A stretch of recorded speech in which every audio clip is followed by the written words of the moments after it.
It's the Oh No Radio Show. So what's the bet on how long it is until Mikey falls asleep tonight?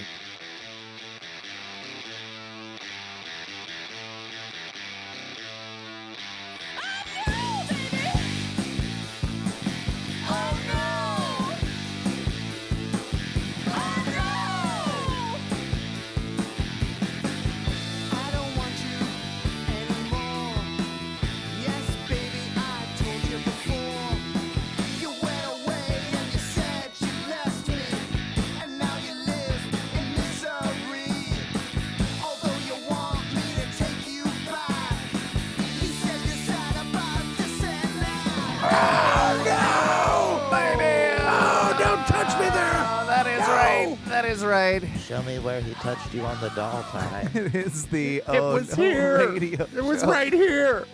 You touched me there in the place Your special naughty place. where the golden rainbows fly. How can it be special and naughty? Well, that's a Yeah. question I've been asking It for a can be. long time. I'll tell you that. Guys, this is the Oh No Radio Show, and welcome to it. My name is Owen. I'm the captain of this shit ship. Along with me are my good friends, as always, as I like to say, even though Ty wasn't here last week. Ty, how you doing? I'm doing good, my friend. Good to have you back. Happy to be back. Someone on my show that is awake. Someone that I can promise. actually have a conversation with. I will be awake the whole time. Getting a lot of mileage out of this one. Oh, you know I will. You know I will. Mikey is here. Mikey is here. Hello. Yeah. And- Awake, and this is actually the first alcoholic beverage I've had today. So, all right. So things are looking Pretty good? Forecasted Promising. pretty well. Promising. All right. I'll take it. Now, as we said, Mikey B may have just, passed out a little bit on last week's show. Snap. You know what? I'm going to let you off, and I think it brings us to what we need to, talk about, right at the top of the show, and it's the fact that it was your birthday weekend. It was. Yeah. So, in traditional Owen fashion, you've got to have a reason for fucking up, and if you do have a reason, we'll let you off. This time, you're pushing your luck now. This is the third instance of a Mikey B pass out on the radio show. Third time? Third time. I know Owen keeps notes. So. Yeah, oh, I do. We actually have our buddy Tom, who is in the chat room right now. Hey, Tom. He says he's going to put together a compilation from all our Twitch videos of you falling asleep. No. Fantastic. So we're working on that. No. But Mikey, how was your birthday? And how was not only your birthday, but your birthday go-karting experience where somebody was foolish enough to let you behind the wheel of somewhat an automotive device again? My actual birthday was Tuesday. I didn't take it off because you worked like the real manager you are, like the Yeah. solid employee that you've become known to be. Yeah, and I'm transitioning into this new position as general manager, and I'm trying to take it seriously. So I was like, whatever, it's a Tuesday. Like I'm working. Who's doing anything on a Tuesday anyway? It would have Yeah. been hard for you to have a fun time. Yeah. I'm guessing get friends out. If I take the day off on a Tuesday, like it's a guaranteed I'm gonna stay home and just like play video games and drink some beer and like Just get smashed. Yeah, and, like and fall pass asleep out by by 8 o'clock, like much as if you Ooh. were to do if you were around here. That's gracious of you. I was looking at the 4 to 5 o'clock range afternoon, The heavy nap. early afternoon. But then you wake up again, and then you ruin the next day. Ruin the because, next day. Yeah, I got up at 2 in the morning. Still my birthday party. Yeah. I'll wake up at 11:30. I'm like, crap! Still my birthday. Pour some fucking rum down my gullets. You don't keep liquor at my house. Probably a good idea. Great idea. Probably a good idea. But no, you did go karting though on Yes. what was that, Saturday? Yeah, we went go-karting Saturday at the old fun spot. How is the fun spot standing up? It's been a while since I've been around those parts. I think it was the last time I went was when we went. When Duncan was moving, for some reason I think I it want to was. say that was my last time, I think. Yeah. Pretty sure. Got to be 3 years ago or so now. Yeah. Fun spot's it's a good time. Yeah, and it was a lot of fun. All right. It was Did you win a race? I see. It was weird There's no because winning. there's no way to win because it's like they have anywhere from like 8 to like 14 carts. Sure. So if you're So at it's the like back, you're it's- not exactly. This sounds like excuses. It sounds a little bit like Sounds excuses. like- So they uh, stage you like 4 at a time. So it's like you're racing like maybe realistically like 3 other people. I broke like into a couple other packs, and I did spin out a 9-year-old Awesome. into a wall. They do not. The teenagers that are running the fun spot do not take too kindly usually when you do that. No, they don't want you to bump them. I didn't bump her. I like crept up on her in the corner and basically like pit maneuvered her into a wall. Pretty sure that involves some bumping. No. You do it real sly, and you just kind of like match them and then push them into the wall. Gotcha. The people were not happy. No. They have that thing now too at Fun Spot where they can literally Govern. slow down your cart with a remote. They can like. Yep. And I do think that is kind of bullshit for the racing experience. You know, I kind of want in my go-karting experience, I want to be able to have a number 1, a number 2. I want to know who's the best. I want to know who wins, and I want them all the carts the same speed, so there's no excuses. Yeah. And No. you Went to the wrong place. Well, Yeah, no, and that's well- one thing we did figure out. Like, because you would have to usually wait in a queue and wait maybe 1 or 2 cycles. You kind of had a little bit of time to like look and position yourself and be like, all right, well, if I can't get cart 13, which looks like Is the fast cart the right fast now. cart, like So you start scouting it out, and so I'm trying to be strategic, and everybody's talking, and they're like, Mike, you're being really quiet. I'm like, leave me alone. Like, I'm trying to like figure this out. Like, which cart is gonna be the cart that I'm gonna get in? And you're also so stoned, you have yeah. no thoughts, really going through your You brain. know what? I wish people would just be like, oh man, is he something wrong with him? Like, he's not really talking to anyone. Like, maybe I'm just up in my head, like Maybe. just hanging out. Quick interjection. Yeah. Go to Mario Kart character. Who do you pick? Oh, who do you pick on Mario Kart? I was always a Toadstool. I mean, even Every with time? Really? even with the news coming out lately that Trump's dick looks like Toadstool. I would still go with him. He's got a good fast start, and I'm talking Super Mario Kart. I'm not talking Mario Kart 64, because I think Super Mario Kart is the superior Mario Kart game. My personal preference. I like both, but that's fine. But yeah, Toadstool's always my thing. Bowser is great if you know how to use him, and he will fly if you get him moving with enough coins. And he's hard as fuck to like if he has enough coins, he will. He's big, so he's stronger. He's a bumper. You can bash people out the way with Bowser. I was a Bowser. You were a Bowser? I was You a were, heavy yeah. character. Yeah. I was a Luigi. Always a Luigi. Luigi Like is, straight up run of the mill. Like, he's a solid pick though. He's a Yeah. good average solid pick, and I don't know if it was always in my head. Or if there's some truth to this, but I always felt that Luigi was slightly faster than Mario. I'm pretty sure. Slightly faster.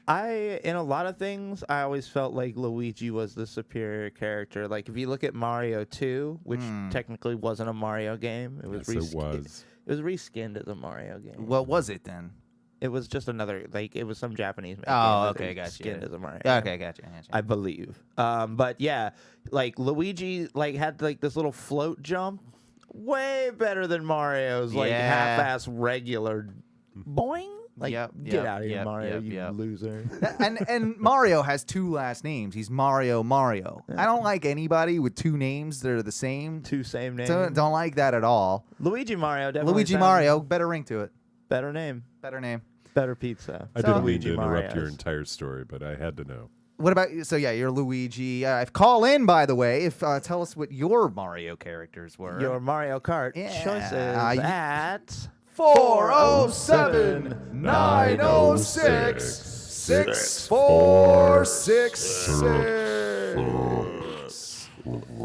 Yeah, as always, you can call that number to be a part of this show. And as always as well, you can leave us voicemails for when we're not on air so that we can play them on the show. Back to Fun Spot, though. Okay, so yeah, They also do this cool thing where they let you buy, a glass or like a large cup, which I did both. One for soda and one for alcoholic beverages. I did not know they did this. Yes. So, Do you have to go to that bar place in the middle for this? well, the people that came with me, we went there and they bought me like a drink or two, like Sure. just for birthday purposes. But I was filling them up at this like pre-made I think they called it a Blue Lagoon. Oh, Oh, God. And yeah. So Does it's like, not sound like a good idea. So just Great like idea. high Tie death. alcohol, like slightly frozen mixed drink. Yeah. Got like 2 of those and then just put them into my orange soda cup Right. and was like hopped up through the go-kart line, get out there, get into a cart and nestle my drink in between my legs because I'm going to live out my dream of go-karting and drinking and driving. First off, would they have let you on even if it was a soda? They would have let you on? Well, he told me, the guy was like, hey, bud, you can go put that over there if you don't want to drive with it. And I'm like, I don't want it to get stolen. I'm going to leave it right here. Okay. And he's like, Nice. okay. We get around that first turn, and I pop the straw out of its little, you tuck it inside. Yeah. Pop the straw, and I'm immediately just Guzzling some Blue Lagoons as you're spitting out some 9-year-olds. pretty much. All right. Fantastic birthday. Okay, you know what? Fun spot turned it back around on me because any of these places that you were to go, if you were to go on like the like serious K1 route, or you're not getting Andretti away. Fun Park. Yeah, They're you're not letting you have No. Any open a container. bourbon and Coke Yeah. on your. Fantastic. I'm telling you though, man, it goes back No, to it's what I've been 'cause- saying for years. There needs to be a way for people to drive drunk and just not get hurt or hurt anybody else because it's fun as shit. And Yeah. I've been saying it for years. And then you can brag to all your friends like, I could drive drunk way better than you, buddy. Yeah, exactly. And then that's the real competition is who can finish the actual race rather than even who's finishing first. It's like who can even just finish. Yeah. Yeah. But yeah, Fun Spot. I also think it's because Fun Spot, I love you. You provided a great experience from a birthday. You're a little bit bobo, though. Oh, a little bit. Yeah. Oh, It's yeah. like everything reeks of just like a wee bit of carny. Yes, It's absolutely. very close. Yeah.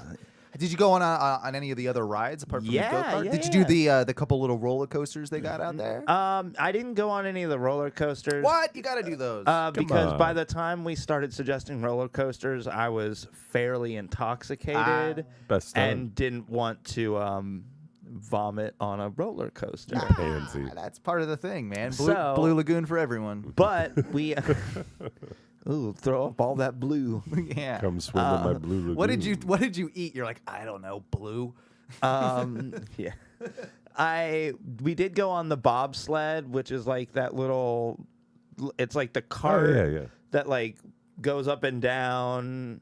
I'm trying to picture it. I can't think of what it is. It's like I'll a bunch Google of it, hang on. carts all super close to each other. The bobsled. Does it spin? Do they spin? And it spins in a circle, but they all are like on this. On a track kind of that goes around. Yeah, it kinda Oh, rides those up things and are down. Puke City. What do they call it there? The bobsled? It was called the bobsled, I believe. Bobsled Fun Spot. Let me see if anything comes up here. I don't know. And it was but that was a lot of fun. And then it takes you forward, and then they like ring the bell, and then it goes backwards. Oh, okay. Yeah, I know. I see it now. I know which one you're talking about. Yeah, but All that right. was a lot of fun. But mainly, I was really more concerned with go-karting, so that's what I was focused on. Yeah. I did go to the arcade, plop $20 on the little arcade card, and ended up winning some Fun Dip. Fun dip. Which you immediately poured into your Blue Lagoon drink. Actually, I gave it to Ross as a birthday present because we went to his comedy birthday party at the Bull and Bush. And he's like, what the fuck is this? Why are you giving me Fun Dip? Nope, gave him that and a little toot know. from a weed pen and said happy birthday. Good. But yeah, Fun Spot, good job. Great time. Awesome. Little pricey, though, really, for what it is, isn't it? Yeah, I think I dropped like $80 total. It's not terrible, but it's for me. For what it is, fun spot, I feel like The, you need to be able to walk out of that place for $40 and feel like it costs $40 just for the For admission, unlimited right? like Yeah, ride. I think that's now a the little thing expensive. is, you could go in there and pay a la carte for everything, but it's $10 a go-kart ride. Yeah. Which- If you're doing nothing but the rides and you're not doing the go-kart, maybe the a la carte thing would work out for you. Yeah, because it's like $5 for everything that's not a Sure. that's not a go-kart or a roller coaster. I can't remember. Do you have to pay parking there or not? Nope, free No. parking. Okay. Well, that's not too bad if you Yeah. just want to go then for a couple of things. But yeah, you're right. If you're doing the go-karts, Now, you kind of if- have to do the the pass or whatever. If I lived closer, I would definitely go to their arcade. They had some decent arcade games. Do they? Yeah. And probably could rack up enough tickets to actually get something nice if you played like over a year. right, you kept coming back. Kept coming back. I did find out how to You're play in your there. 30s. You're not allowed to do that, man. I did You're not find- allowed to keep coming back with your tickets to the goddamn arcade. Win an Xbox that I paid or a samurai $4,000 sword. for. But I did figure out they have a milk jug game there where you toss balls into the milk jug. Oh, riveting. They want you to toss it at like the 1,000-point milk jug, which has like a wobbly top on it, and like so. Avoid that one, though. No. You do use Yeah, you you hit that use it? one, but you can't like throw it directly at the milk jug. They have like this laminate back to it that's like a carnival guy that you're definitely not supposed to throw the ball at. Oh, But you use that as like a backboard, backboard it. and it's so like it hits that and drops like directly in the 1,000-point thing. But it definitely feels like if I kept doing it, they would catch on. no, gonna break it. Oh, okay. It did not. Again, it did not seem like something you're supposed to it's throw. a piece of scenic decor. It's not Yeah. actually a part of the game thing. Nope. Yeah. Fair enough. I hit it and it made a noise like crack. And I'm like, ooh, I got 4 no. more balls, but I'm gonna keep doing this. 4,000 points. Yeah, awesome. Well, good to know if you go to the fun spot here in Orlando. that- Don't wreck my milk jug machine. hit the guy behind the milk jug. Ty, you had an interesting weekend since we last saw you. The reason that we weren't you weren't on the show last week is It's because you rescheduled it to a Friday. I did have to go to a wedding on the Thursday, so it's I know, kind of I a know. thing. But you did do something interesting last Friday. So it was my special lady friend's first burlesque performance. Now, I did not know this. I thought that she was a burlesque performer prior. No. I did not realize that this was her debut, should it be said, in the burlesque community. It was. I remixed her music for it, and I helped What was her. the song again? It's like Alina Baraz, who played at the Social recently. Yeah. I worked that. Yeah, you were there. Yeah. You were there. The song's called Unfold, but I wish I had it on my phone, actually. I'd Hang on send here. it to See you, if I but- can find it. How do you spell Alina? It's like Alina. She spells it weird. Yeah. Okay. Yeah. Alina Baraz, and it's what is it called? Unfold. Unfold. Let's get a. All right. Now, I just want to. It's sexy. I just want to see sort of what the sexiness that we're dealing with here. It's a slow, sexy jam. Oh. All right. So You walk can us take your clothes off to this. walk right? us through what your chick's doing here. So her outfit was kind of sort of a rose, if you will. She made like a Oh. collar that had rose petals all around it. Like a and vagina rose.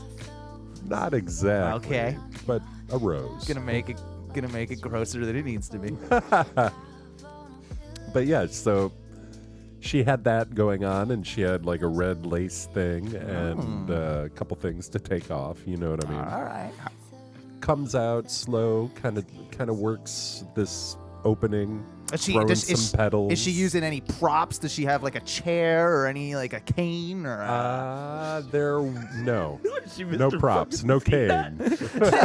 Hello, lady. Hello, lady. That's what I'm Michigan imagining. J Frog. I in mean, it. she did have like rose petals stuffed inside her gloves that kind of Okay. like came out while she was taking those Like off. like a magician, Yeah, like well, a sexy magician. a sexy magician.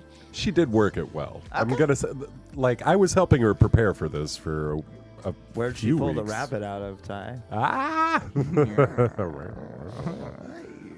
But Shudder's magic she wand.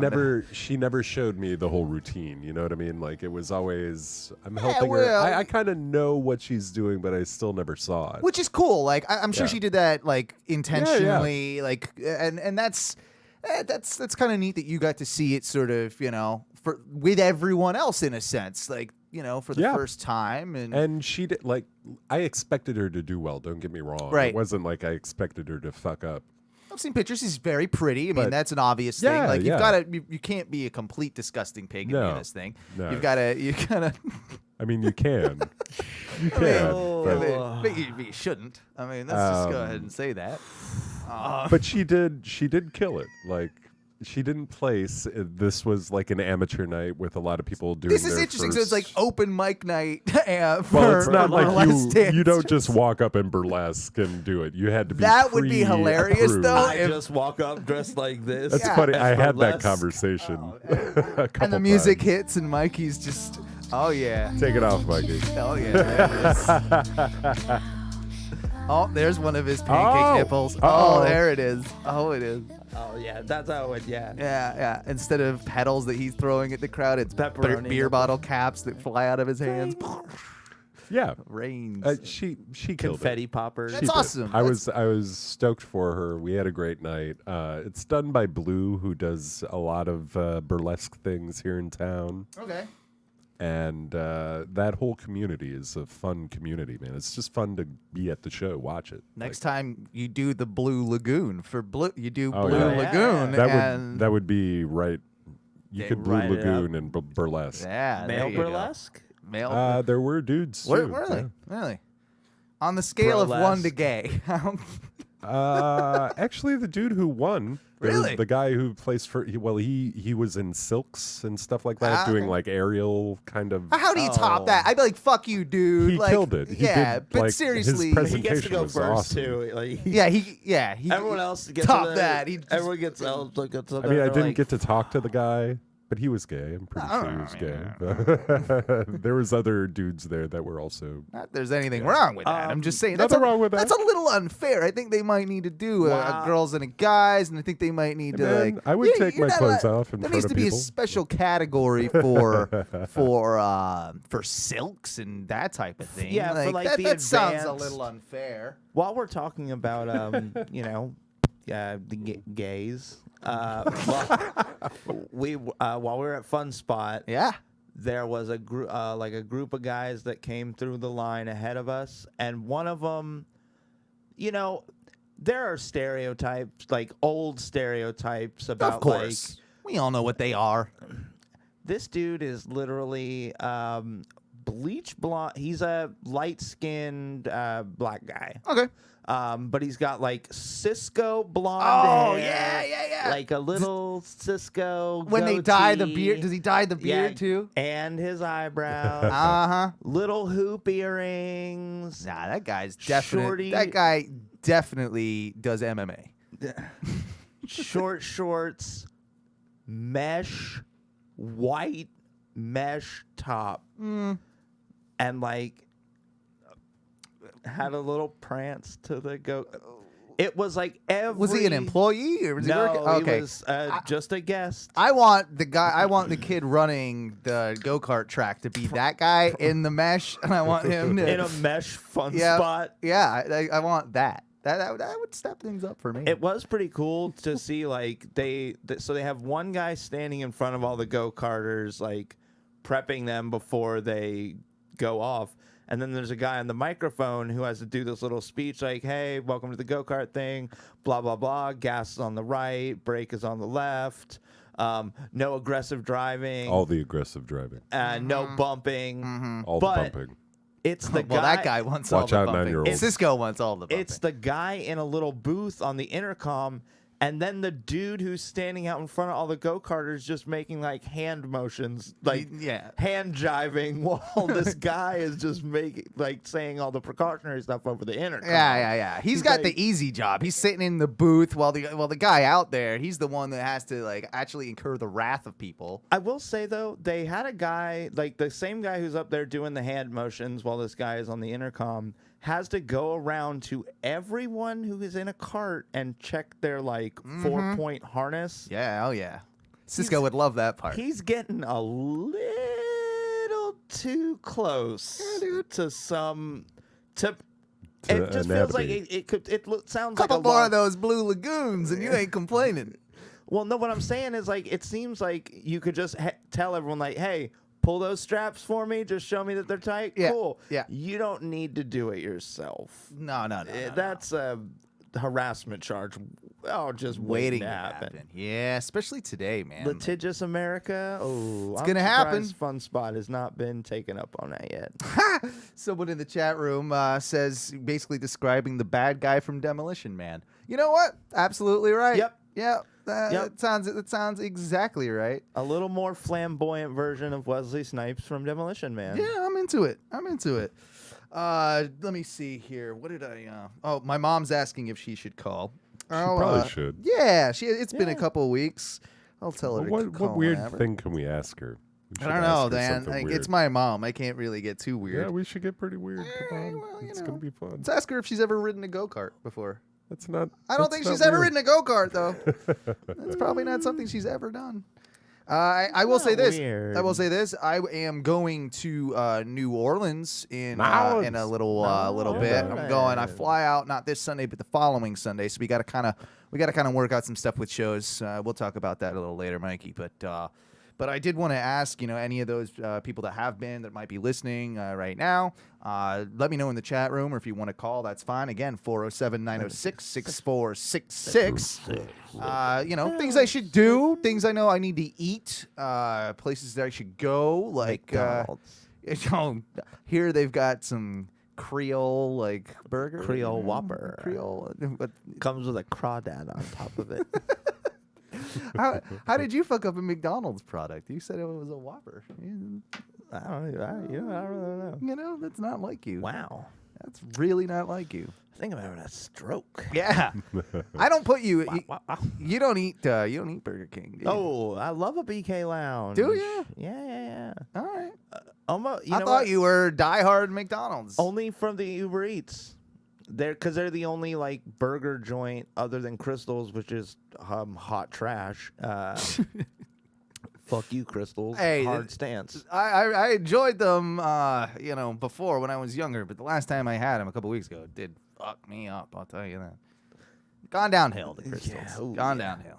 I feel like they're one of those gimmicky restaurants. They're releasing the new onion and pepper pup. It's a little. They've always got baby hot dog with onions and peppers on it. I'm like, all right, it's gonna have to. You are the type of person too that anytime you go and there's a new item, you have to get the new item, don't you? When I used to eat a lot of Taco Bell, anytime there was a new new special, yeah, they're like, oh, check out the new whatever box. I'm like, well, that's the best $5 I'm spending today. Sure. But yeah, I do I'm a sucker for a new menu item. How do you guys feel about Sonic?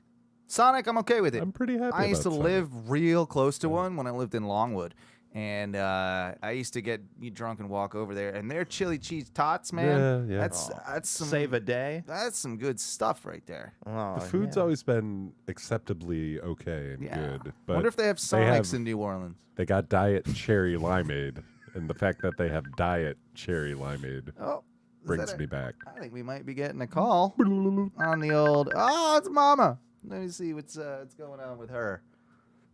Hang on here. Hey, Mom, you there? Mom, you there? I am. Hey, how's it going? Hello. Where in the world is Marilyn Butler? Yeah. Okay. Oh, well. Yeah. So- Where was I when I last spoke to you? You were still actually in Thailand. You were in the north. You hadn't gone down to your beach trip yet down in the south. Oh, right. we hadn't gone to Krabi. Oh, that was terrific. Yeah, absolutely gorgeous beaches, and I wish we'd had another few days there. But did the we weather then get any finished- nicer for you? Because I know it was crap the last I talked to you. Oh yes, it really did. It was gorgeous. We had 2 days, like 2 mornings where we abandoned our plans and just went out after breakfast because we knew the rain was coming in the afternoon. So And you were able to took- do some beach stuff. Yeah. Your mum actually went in the water. Woo! Yeah, Yeah. You didn't get any sort of toxic poisoning from anything Watch over out there? for the amoebas. No, honestly, it was so clear and blue and gorgeous. Really? And I don't yeah, think the amoebas can live in the Dad clear had said, blue stuff. he went in the morning, and then we went back to the Airbnb, finished off the bits that we had in the fridge, and then because we were leaving the next day, and then we went back in the afternoon after lunch. And Okay. he said, "Oh, you're really missing out if you don't go in." And I kid you not. I mean, I grew up by the beach, as you know, and you could literally walk in and not flinch. It was absolutely paradise. It was lovely. Like a bath, huh? So yeah. So Krabi was super, and then we went back to Bangkok for a last go round, and that was nice. Got to do a few things. Dad caught up with somebody that he's been following on YouTube. Yeah, I saw that. That yeah. guy seemed like a bit of a douchebag. I'm not gonna lie. I got my bit mixed reservations, but you know. Well, he was. We'll see. I saw the YouTube video, and he was getting Dad's name wrong. He wasn't even. What? Yeah, it was very. Oh yeah, he called him Stephen at first, didn't he? Yeah. No, I mean, he's good at what he does, and we'll see. I We can still tell when out you on don't that like one. somebody. You're being nice. You're being nice. So now then, since then you've moved on to Singapore, right?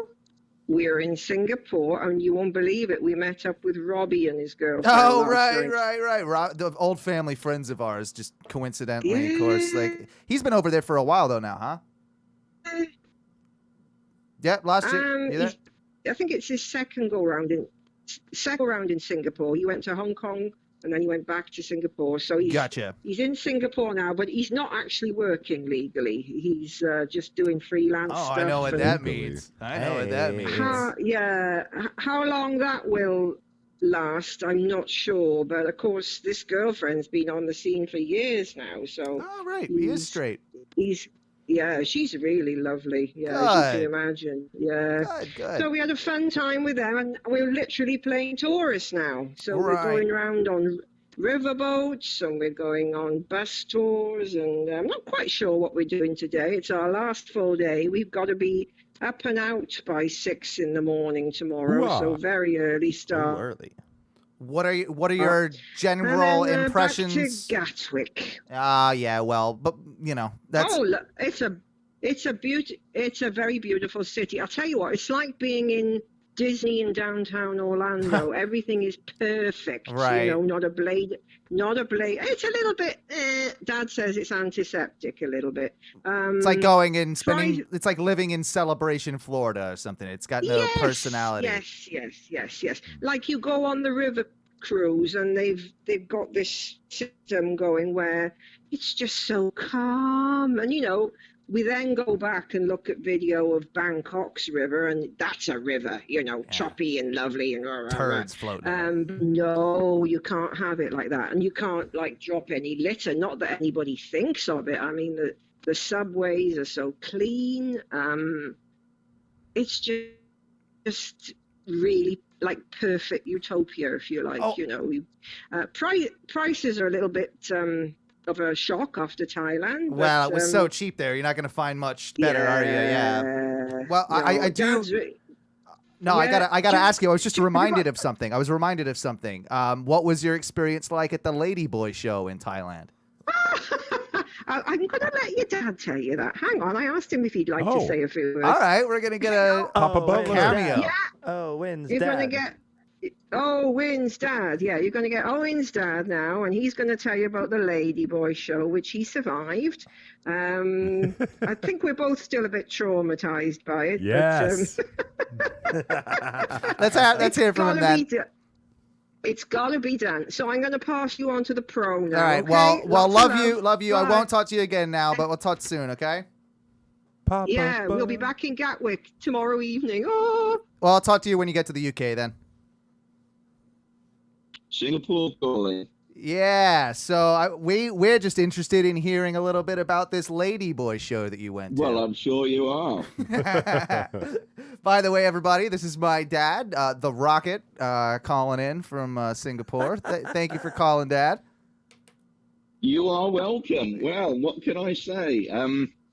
It is something that you experience all over Thailand. You see them out and about. In fact, one of my best ever haircuts in my life was from a ladyboy in Chiang Mai. All right, yeah. A ladyboy with beautiful blue and yellow hair and fingernails in 3 lovely colours. Oh, right. And obviously a ladyboy in training because had clearly started the investment on the breast development. Okay, right. Now, do they do it naturally? And when I do it saying naturally, what is naturally, or do they get? Well, do they do get naturally for it? Well, No, they can. I know you they can don't take the estrogen and stuff, and they can get like boobs, like, or are they actually doing, like just full implants? I have to be honest and say, funnily enough, I might have asked him. Did you really? Had he spoken any English, but fortunately didn't speak any English, so it's not something that came up in general conversation. What about the Adam's apple? Our chat room is asking. Well, yes, lovely Adam's apple, and I did Still there. notice that the packet was still there. You did look. I mean, you have to look, right? I think you have to look. Yeah. When they're cutting your hair and you've got a mirror in front of you and you're looking behind, you can't avoid it. You don't really need to look. But you do see them all over Thailand. You see them riding scooters. We've seen them in various night markets, and of course there are ladyboy shows all over the place. We almost went to do one in Chiang Mai because we used to see a group of half a dozen at the entrance to the night market, as they do, giving out leaflets and what have you, and trying to drum up some business. But quite frankly, we always thought they were a bit rough. Okay. But they weren't, they were ladyboys in training or what have you. They were But lady men. I think what we've discovered by and large is you need to be a little bit further away from them. Okay. Like a Monet up painting. Up close and personal. Quite frankly, they look like you in a wig with shaved legs. Yeah. Owen, put a wig on. Come on. I think I would make a very lovely lady boy. Thank you very much. Yes. But of course, when they're doing the shows, I mean, part of the problem with the show in Bangkok, which is the #1 show in Thailand, it's been going 30 years. Is it kind of like a burlesque show, or what are they doing in this show? They lip sync. Oh no! Can do choreography to pop hits and what have you, both of which they do very badly. Right. I mean, the show is taking. I was working on the numbers and the attendance fees, and they do some various packages, but it's basically taking $1 million US a month. Oh wow! And they've got about 70 or 80 performers, and you'd think taking $1 million a month that they'd put some effort into the choreography. You don't expect lip syncing to be any good, but the choreography was all over the place. I mean, if they hadn't been ladyboys, and if it had been on a cruise ship, you'd have walked out because it wasn't up to the standards of. And I don't wish to demean the talent that go work on cruise ships, because we've seen some very good shows on I know what you cruise mean. ship. But let's face it. they're working on cruise ships because they're not good enough to work in, or haven't yet made the break into the real time. It's like a theme park performer to a certain degree. Yeah. Yes. So that's what it's like. And when you came out and you did the parade, they stand there, and obviously it's a big photo opportunity. I honestly couldn't bring myself to take photos with them because they're so dog rough. And when you get up close to them, and they've got all this makeup on, of course, plastered on, and they're a mixture. Some of them you genuinely wouldn't be able to. You'd have to really take a step back and say, is that a woman or a man? And then some of them are just, my God, what's that man doing dressed up and why hasn't got boobs? And of course, they've all, by and large, even for Thailand, where people are very small, right, they've got disproportionately big feet and hands and shoulders. So Yeah. So you know me, I'm a bit of a homophobe anyway. Don't say that. You're on the radio. But I found it very, very, very creepy. Okay. But I've got some very, very good photos, not the ones I've posted that were taken with the camera with the phone, but I've got some very good photographs from distance with a proper camera. Well, we'll have to get those and zoom in. Yes, and when you go in, when you look at those, because they are zoomed in and they're under the lighting and they've got the stage makeup on, they look stunning. Sure. So that, that's what it boils down to, really. I think fair enough. The further away you are, the better they look. I mean, I've been with girls like that, myself. Well, awesome. We'll leave on that note. Thank you so much for being a good sport and talking to us. You are welcome. And safe travels back to the UK. I want to talk more. Can't we just talk more? We'll talk to him again soon. Let's talk more. Come on. Yeah. Okay then. Can I ask one question? Give me a question. Owen's dad. Owen's dad. Owen's dad. Yeah. Owen's dad. That was great. My dad's not that much of a homophobe, by the way. I just want to go ahead and say that he's a good guy. He knowingly accepted that he's a homophobe. He's from a different time, It's but Owen's he self-proclaimed homophobic father. Dude, he wouldn't be that bad, would he? He wouldn't even go to a ladyboy show if it absolutely was. So. You know what I'm saying? So, honestly, I thought he was a good sport for being as open and open-minded, as he was to even go do it. So, it's good on him. That's insane. Like they one show's been going for 30 years. Yeah. Like, that's impressive. Yeah. And I mean, and apparently from what he was saying, they're everywhere. There's a ton of shows. Yeah. This just happened to be like the longest running, the biggest one. So you're going to go to a ladyboy show. Yeah, if you're going to go, right? Check it out. Might as well go. We're a premier ladyboy show. Well, and it is interesting to hear him say, too, because I've heard so many people, even our friend Mark Hales from Waxing Lyrical podcast, he's been to Thailand, and he's said about the ladyboys that, for the most part, you wouldn't be able to tell. That they are so feminine looking that you would never guess. So it's interesting for my dad to say at this number 1 show or whatever that the quality of theirs weren't that great. So I don't know. Interesting. I did enjoy talking to him about that. You know what it is time for? Hey-o. Hey, bring them forth. Is it time we bring them forth, Maggie? Bring forth the clips. That's right. You know you want 'em, baby. We want 'em. You know we got 'em, baby. You got 'em. You know you want 'em, baby. We want 'em. You know we got 'em, baby. Clips. Got 'em, baby. Clips. Yeah, exactly. That is interesting. One of our listeners in the chat room says, I feel like homophobe isn't the right word, but he didn't know how to explain it concisely. Maybe just uncomfortable around gay people, but not hateful. That is exactly exactly it. Yes. And I think that just kind of, at the time he grew up, like, it was, of course, so much more of a social like taboo or what have you that he doesn't, he didn't experience it. None of our fathers experienced, growing up with gay people in the same way that we do now. It's a different world. I mean, whatever.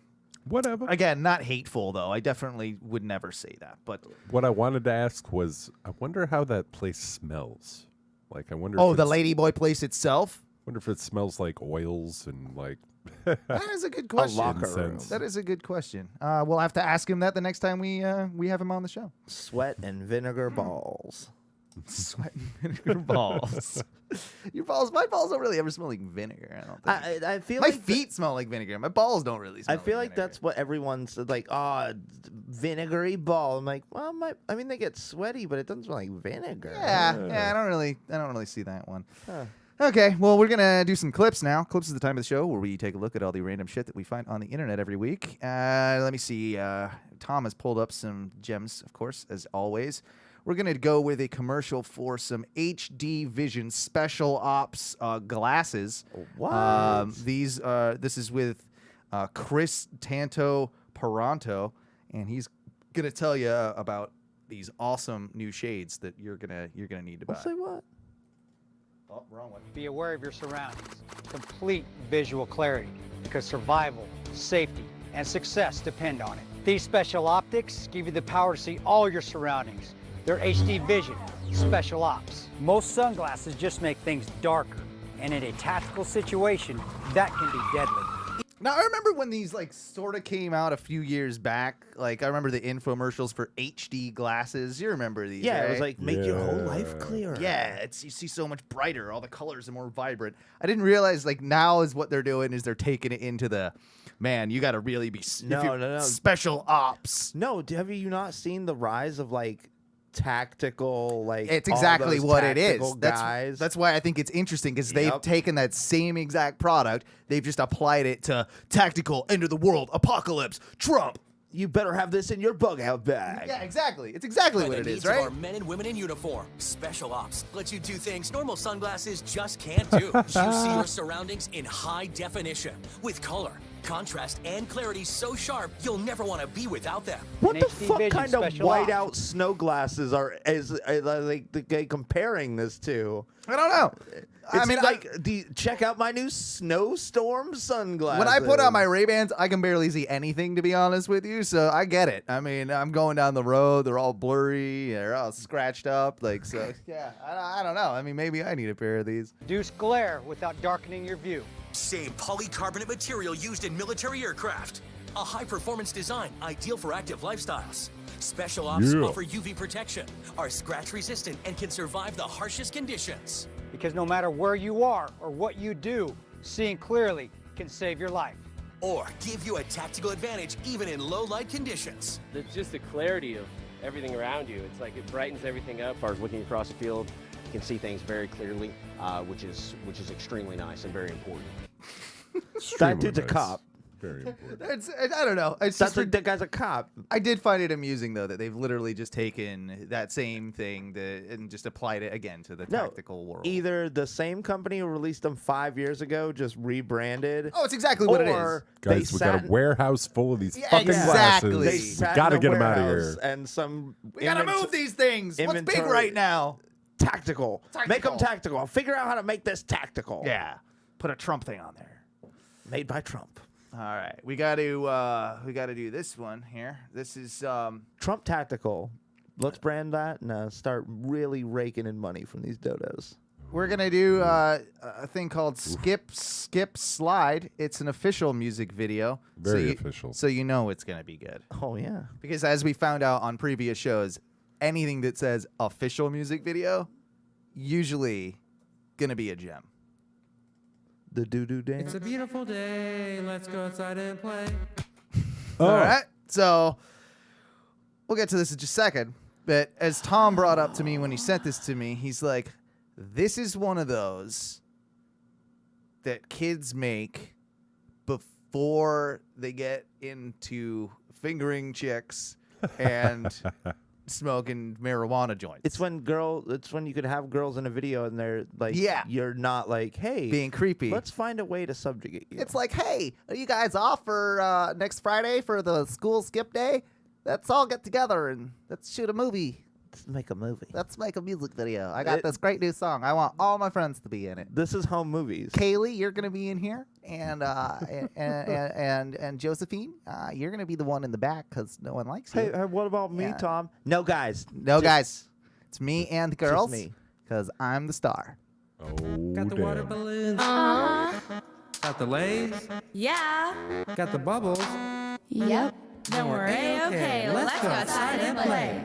Walk, walk, walk. Skip, skip, skip. Tickle, yeah. Walk, walk, walk. I've seen skip, this. Skip, skip, Holy tickle, shit. yeah.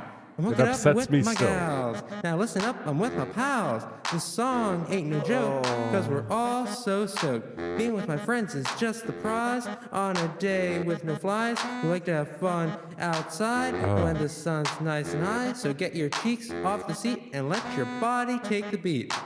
Walk, walk, walk. Skip, skip, skip. Tickle, yeah. Walk, walk, walk. Skip, skip, skip. Tickle, yeah.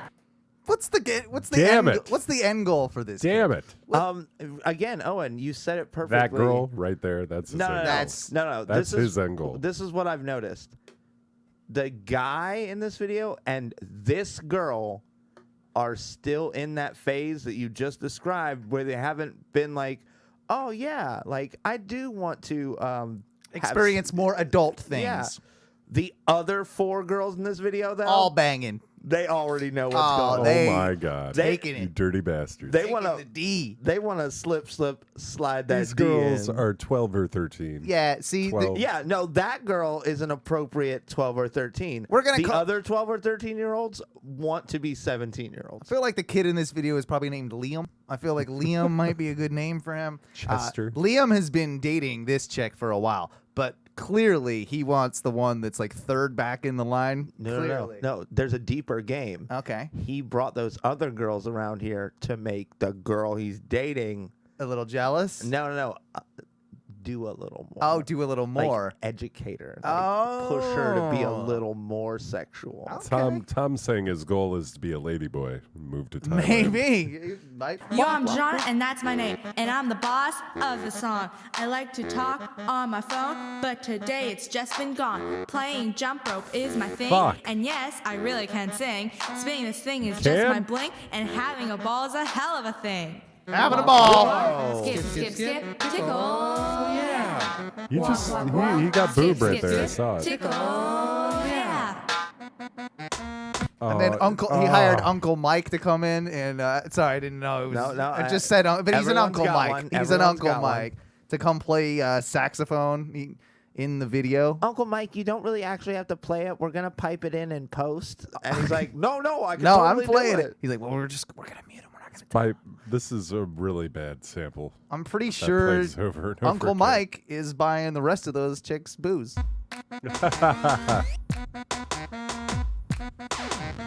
Oh, beat's about to drop. No, it's not. Dude.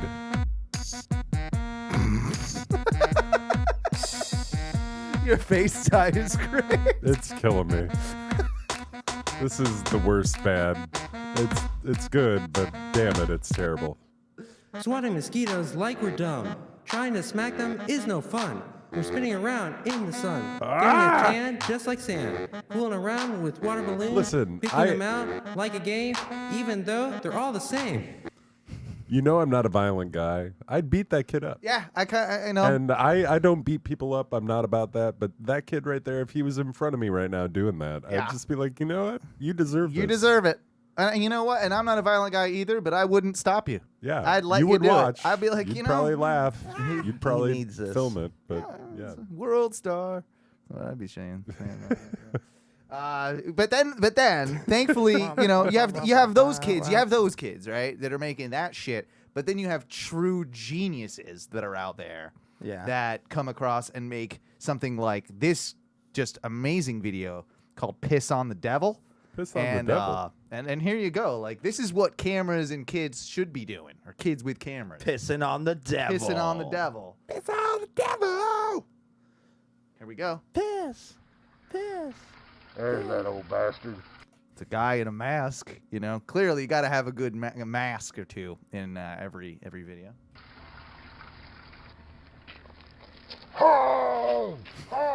That devil just got Piss pissed on the on. devil. Was that the whole video? Yeah. That was the whole video.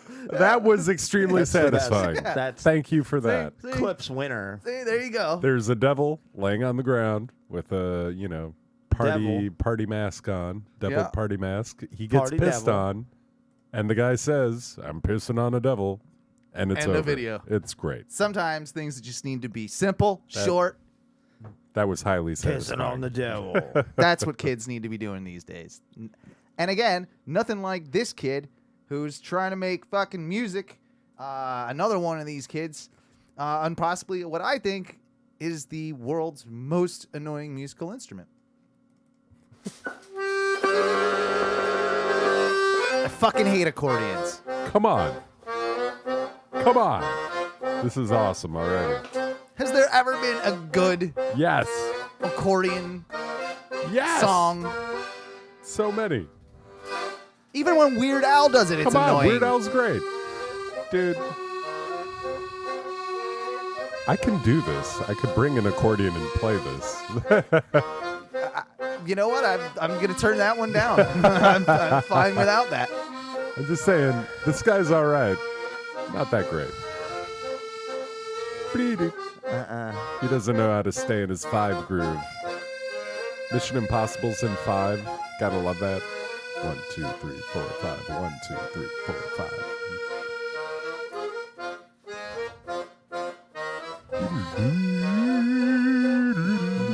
No, don't like it. I'm No, thank you. no, I'm not. I'm not a big fan of anything accordion wise. I've got 2 or 3 accordions. Do you really? Just so you know. I didn't know that.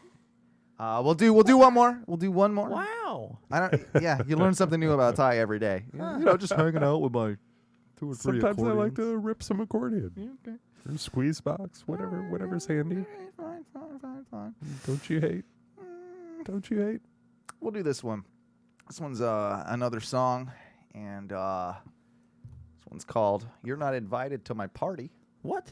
And Why not? well, I did read the description on this, and apparently his daughter told him that he was not invited to her birthday party, and so him and his lame dad band had to write a song A diss track? called "You're Not Invited to My Party." And here we go.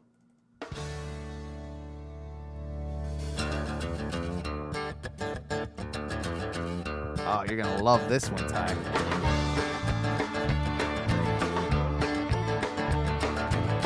You're not invited to my party.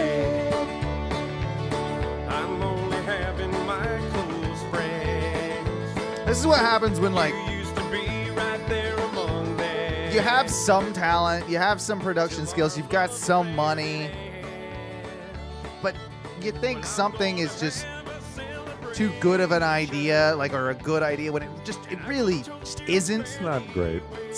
He let this and one kind of spiral out of control. Yeah, he put too much into this one. I think he might have sold his friends really hard on it. Yeah. Like in the band, he's like, "Oh, we're gonna do this," and they really just went with it. Peter wants to do that song again. Do we I don't have know to if play that anybody's one? invited to his party. There's nobody but him in this video. When you turned off your love light. Well, I've never been good at rejection. I don't like to feel this way. So you're not invited to my party. You just better stay away. You're not invited to my party. What do you think this guy does for his day job? Ooh, I'm going accountant, or Accountant. maybe boat insurance salesman. He is a he's an actuary. What is an actuary? It's like a risk assessor. Risk assessment. Okay, I believe. I could see that. Yeah. Yeah. But something insurance based, yes. Yeah, something definitely. insurance based fits the bill. He is the lead salesman at the home redesign for Home Depot. Assistant president of the PTA. Okay. Definitely involved in that. possibly coaches a coach. coaches the 13 through 15-year-old softball team. Oh, see, I was gonna go with full on baseball. Okay, he might be. He might be. He's a creeper, so he does girls softball. Yeah, I think it's more girls softball. Okay. Or boys wrestling. Oh, that's a different type of creepy, but yeah. He also works at the local Dairy Queen part time, just Extra cash, mixing shakes. But it's good for his family. Blizzards. Yeah. But he does it more to get away from his bitch wife than he does for what he says. He's like, I'm making extra money for our Disney vacations. And who doesn't love a Brazier burger? Yeah, and he's just getting out on the Brazier burgers. Let's be real. So don't you try to show your Song's not very good. Not gonna lie. It's sad because he's not terrible, but this is terrible. Yeah. And they will put you in your place. Sheriff Jones says he will lock you up. No, also he has a Harley and and wears like a leather jacket, but it's a generic Harley Davidson like leather. Not a cut. cool leather jacket. Yeah, no. Yeah, no. And he spent way too much on the Harley, way too much on the jacket. And his wife lets him know about it. Once a week, he's allowed to take that Harley out on a Saturday morning, and he's allowed to ride it for about half an hour. But if he's not back, by the time it's time to take the kids to Walmart, there's going to be hell to pay. Yeah. That's and and the one time he suggested, why don't I just meet you guys up at Walmart? Yeah, that did not go well. No. That wasn't even a Walmart trip. Surely his wife did not respond too kindly to it. But that's him. Guys, I think that was indeed clips. Yes, it was. Clips. You know you want 'em, baby. You know you got 'em, baby. You know you want 'em, baby. Lots of You know you got 'em, baby. Clips. You know you got him. You know we had him. You're welcome. So yeah, all right. That kind of wraps up clips. It's we've gone a little long. It's probably about You time still have for stuff to talk about? I'm gonna pee my pants. Yeah, then just go pee. We'll wrap I know. this. It's just been a while since I had to pee my pants on the show. Well, I did want to say this. We are going to be trying to do a slightly shorter break moving forward. We're talking just a little over 10, but smaller than 15 minutes. Like I'm trying to really nail that for the Twitch audience. Okay. One quick smoko. Yeah, and that's what we got to do. Yeah, if you're quick, you can do it. So Ty, you go pee. You know I'm a wild man. Say goodbye to the people for a second. I love you all. We'll obviously be back. I'm going to enjoy this pee. When we get back, I do want to talk about, obviously, I want to talk about one thing in particular that has been bothering me that I've mentioned on the show in the past, but has been reared its ugly head, and that's Teresa's, my wife's, alarm system of waking herself up. I want to talk about that, and I want to talk about a couple new things that I've been watching on Netflix. And then another thing that I went around a friend's house last week, and there was a shit in the toilet that somebody had apparently just forgotten to flush, because that's apparently something that a human being in his 30s forgets to do. Mikey, nuts, right? Bizarre, absolutely bizarre. Insanity. Guys. As we're going to break, we're going to play a couple tunes. Then we're going to have a movie review from our buddy over at 2 Cent Cinema. This one is for the movie The Meg. The Meg is big shark movie. Yeah, that big shark movie that Megalodon. that came out not too long ago. So we've got a movie review for that.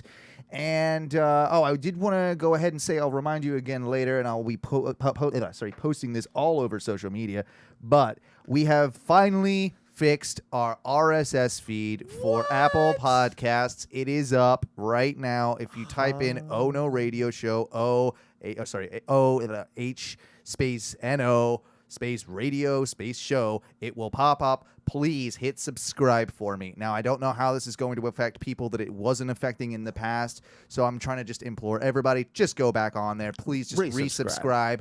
It got rid of all of our ratings, and it got rid of all of our reviews. So I'm asking everybody to also please help us out. Like, we've had, basically almost 10 years of ratings and reviews kind of wiped out on us because of this whole process. So go ahead, please rate us 5 stars. Please write a review. Those things do actually help, believe it or not. They help host us, get us further we're up in iTunes rankings, and they help more people get more ears on the show. So if you don't mind, please help us doing that. That being said, I'm going to play some tunes here by a band called The Zigzags. Really kind of dig these. What do we say when we get out of here for the first segment, boys? Fuck your dreams. We'll be right back. Fuck 'em.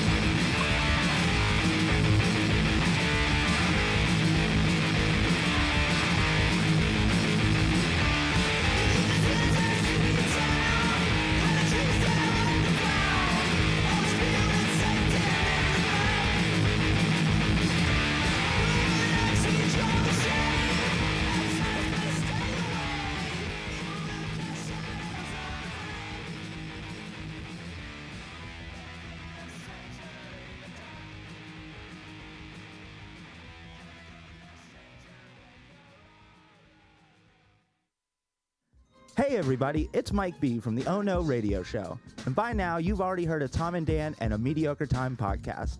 But let me tell you about one great thing that comes out from signing up to be a BDM. And that's a BDM-only Facebook group. Never in my life have I met a wilder group of people who cares more. Doesn't matter what you're into. Cars, cigars, guns, gambling, it's all there. Go down to tomanddan.com right now and sign up at the BDM Love-O-Meter. Starting at just $195 a month, you too can be a BDM. You also get bonus content every week, a bonus party every 6 months. Just, that's insane. They give you all that for just $195 a month. So go down to tomanddan.com and become a BDM today.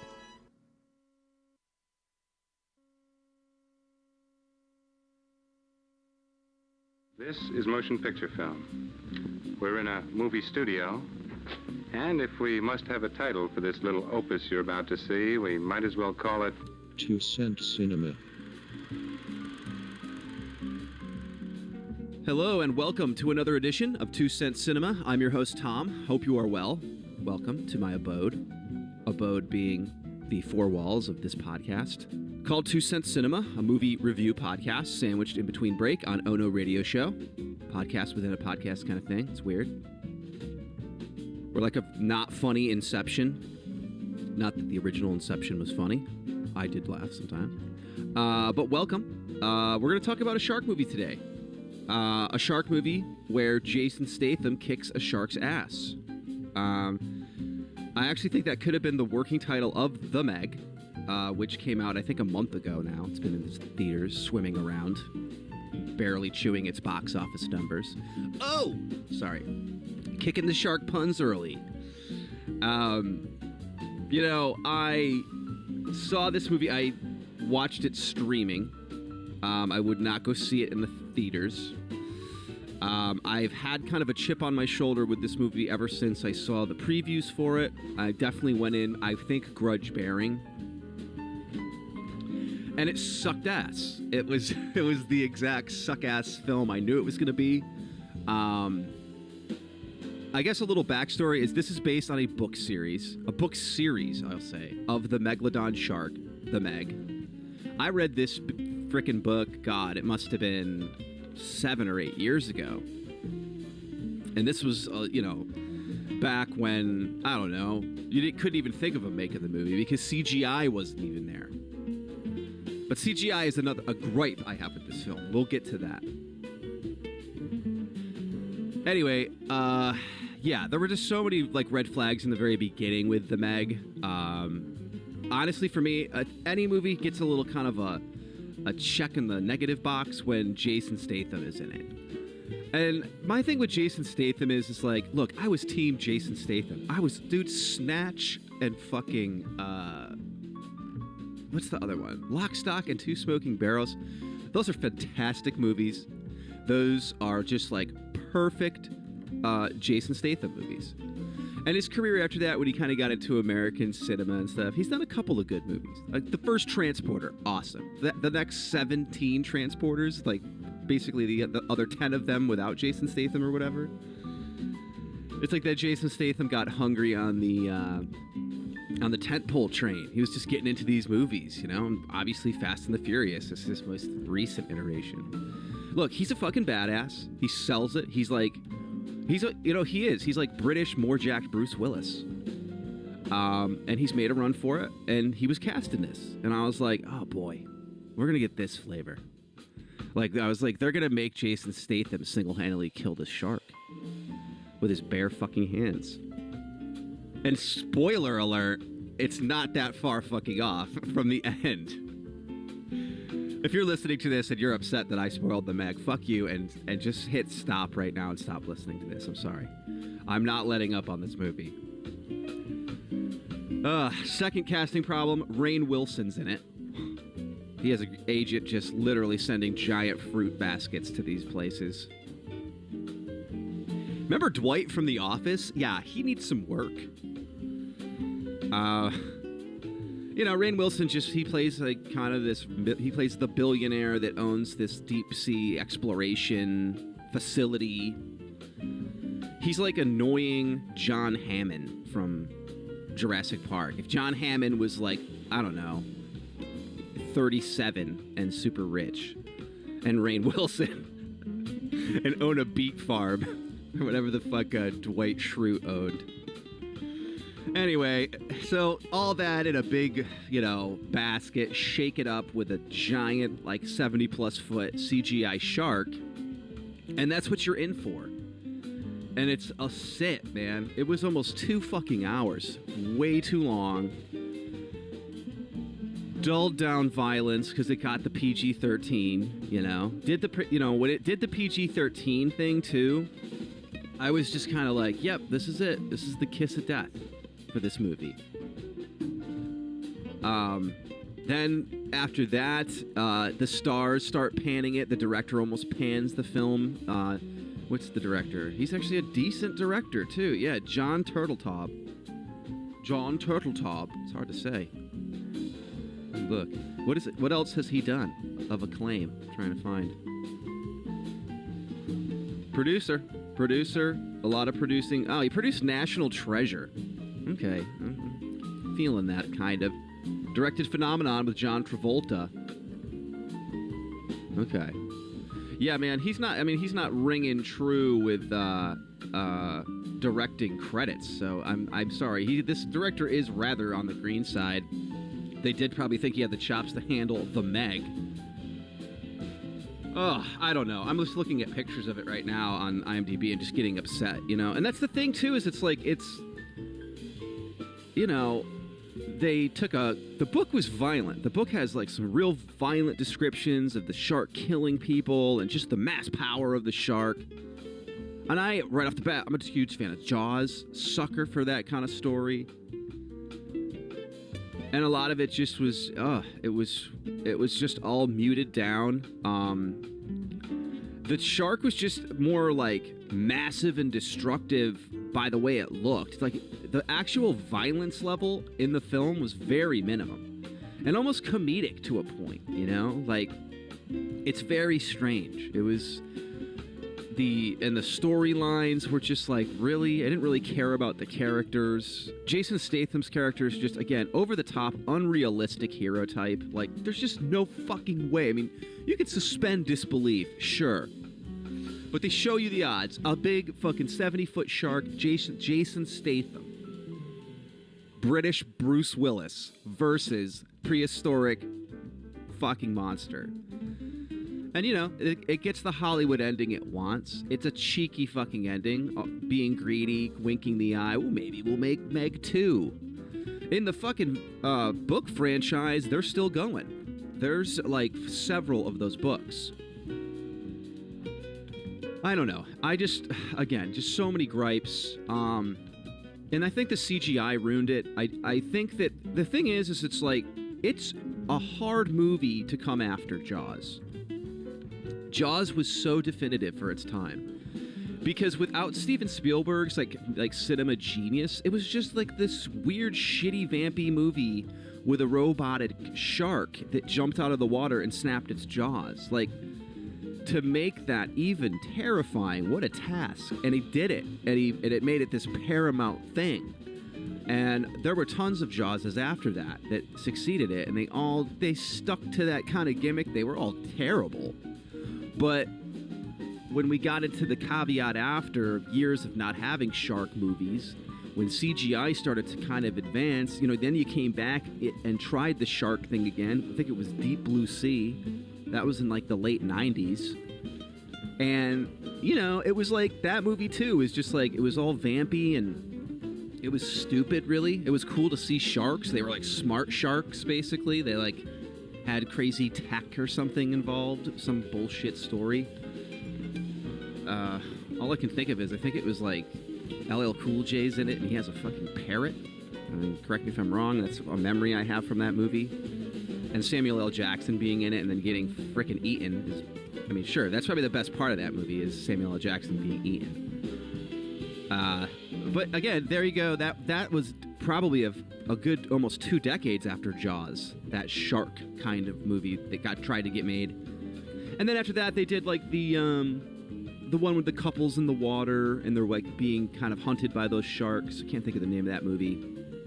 There was something like that, which was more of like a terrifying real life event. I mean, the thing is, it's not hard to make sharks scary because the idea of sharks are scary.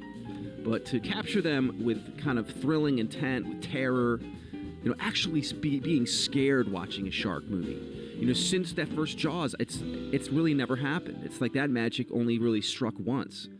And when you put it into the scope of like now this film, The Meg, it's like now you're just like having to CGI a giant dinosaur of a shark, which is really big, It's like, sure, do CGI on small sharks and stuff, but when it's the main focal thing in the frame, it took me out of it because you could just feel the fakeness of it, and the interactions with it were just very blasé.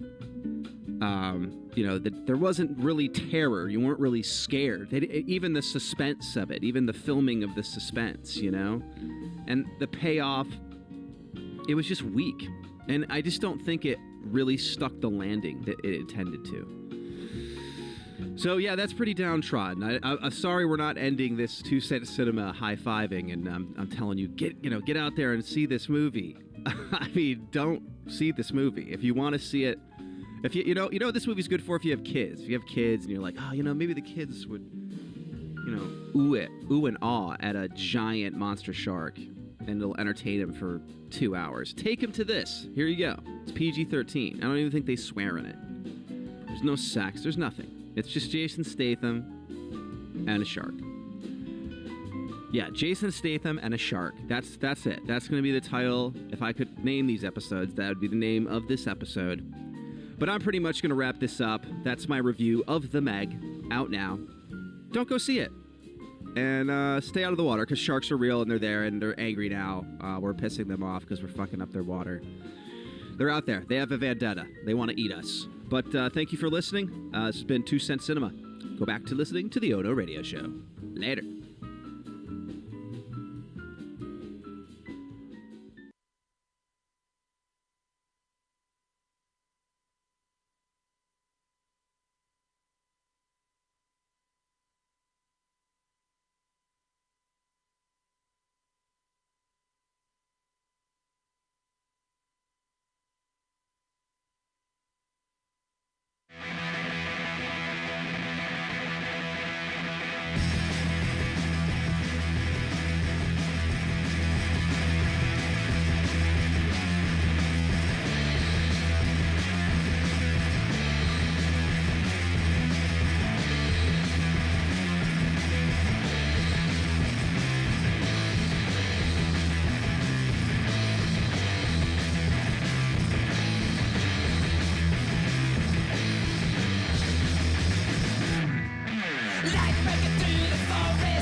Feed with fear, break the spell, 'cause I'm the chosen one.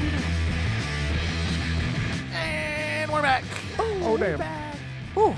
Yeah, well, Ooh, we back. I don't think we quite made it back in time to play some music and everything before the end of that movie review, but we did our best. And we're going to get hopefully better at making these breaks a little shorter so that we can continue along on this Ono Radio Show journey. Oh, wee. It's the second segment, boys. It's Here where we things are. get crazy. My. A little weird. Crazy weird. A little fun, some would say. What? I mentioned before we went to break that I went to a friend's house, and I was greeted with a Duke when I went to the bathroom. And Like a pre-existing Duke. like a pre-existing Duke, Like this Duke was just hanging out, Party decor? just hanging out. Somebody's brown didn't get flushed out. Exactly. Now, did it look like it had been attempted or just... It did not. That was part of my question, because I am the type of person that when this happens, I go to said host of, not party, but household. Hey, bud. Hey man, something wrong with your plumbing? What's going on there? Oh no, what are you talking about? Well, you left a giant shit in the toilet. Oh, No, I wait, did. what- I did. When in the party did you come across this poop? There was plenty of. There was a few people there. There were. Yeah, I mean, Were you fashionably late? No. I was there at the beginning of said party. Okay, like this this wasn't like a guest. I would have been poop. one of the first people around there, and probably the first to actually go take a pee in the toilet, since maybe other people had arrived. But what if that was my wife? What if that was a lady going into the bathroom? If T walks in on a horrendous deuce. No, it does not happen. You do not forget to flush a shit. No, well, You no. forget to maybe like flush a pee every once in a while, or you let it yellow mellow, You or let it whatever. mellow, yeah. That's okay. I can kind of get that. In your mellow. own home, you're allowed to do that. But in your own home, you're not even, in my mind, allowed to let a shit just permeate in the toilet, because now that's sitting there. That's stinking up That's everything. ripened. That's ripe. Yeah, Yeah. exactly. Like no. Can I call out Sir Travis? Is this Travis's was fault? That's a Travis move. It was not a Travis scenario. Trying to save not even all the the same water. house. Not even the same house. Okay. This was another. I'd like. This was another friend. I'll tell you off air. And yeah, he admitted to the fact that on occasion he forgets to flush a turd. I can honestly I need say, to understand in my how that whole happens. entire life, I've done I it do not drunkenly. I don't even think I've done it drunkenly. In my whole entire life, I don't think I've ever forgotten. After I'm done wiping. Like, I'm just gonna go wash my hands and leave now. Like, no. There's a process. There's a systematic thing. Even if you're drunk, that should be innate it's in your nature. ingrained in you. Exactly. You wipe your ass. You put your toilet paper where it needs to go. And then you hit the button. Then you wash your hands. I can only assume that if he forgot to flush his shit, that he also probably forgot to wash hands or do any of the things that you do after you take said Duke. Correct? Yeah. I mean, all right. I'm not alone. It's a possibility. I might have been a psychopathic 19-year-old, but I stayed at a buddy's house while his parents were gone for a week. Okay. And they had like a little side guest bathroom, and I was like, I wonder how mellow you can let things mellow. You did it. You made an experiment? I peed for like 4 days. Oh, in okay. one toilet. It wasn't a shit though. It was just all piss. peas. Okay. I used that bathroom exclusively just peed in. Did you fill it up?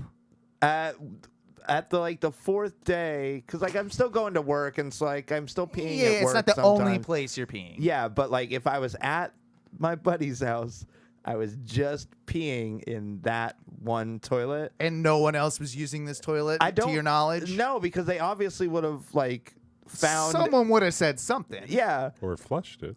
It was like the fourth day, and it was I imagine probably it's pretty pretty musty. full. And it was getting a little hard to go pee in there. And my buddy, I guess, went in there, and he's like, "What the fuck is going on?" Yeah. And I was like, What? You've made an ammonia like bomb in your buddy's bathroom. I'll say it even around here. We're famous for peeing on the fence outside. This fence. That fence looks I have rough. I have to put down the law every once in a while if there's been too many people and there hasn't been enough rain that we cannot pee outside anymore right now because it starts A pee ban. stinking back there. Yeah, we initiate pee ban. We gotta pee inside. Like we gotta Peebation. Yeah, exactly. Peebation. And I've noticed it since more and more that you've been on the show, Mikey. I think that you might have a stronger smelling piss than the rest of my friends. I think we talked about this a little off air. Might have, probably. One of my close coworkers mentioned it to me. She's like, I don't think I've ever seen you drink a plain water. Yeah. It's only been beer or energy liquor, or soda or like fruit punch. Do you drink water? I'm like, not really. Unless I'm like drinking alcohol. Then you will pound a glass of water just to make you feel better or whatever.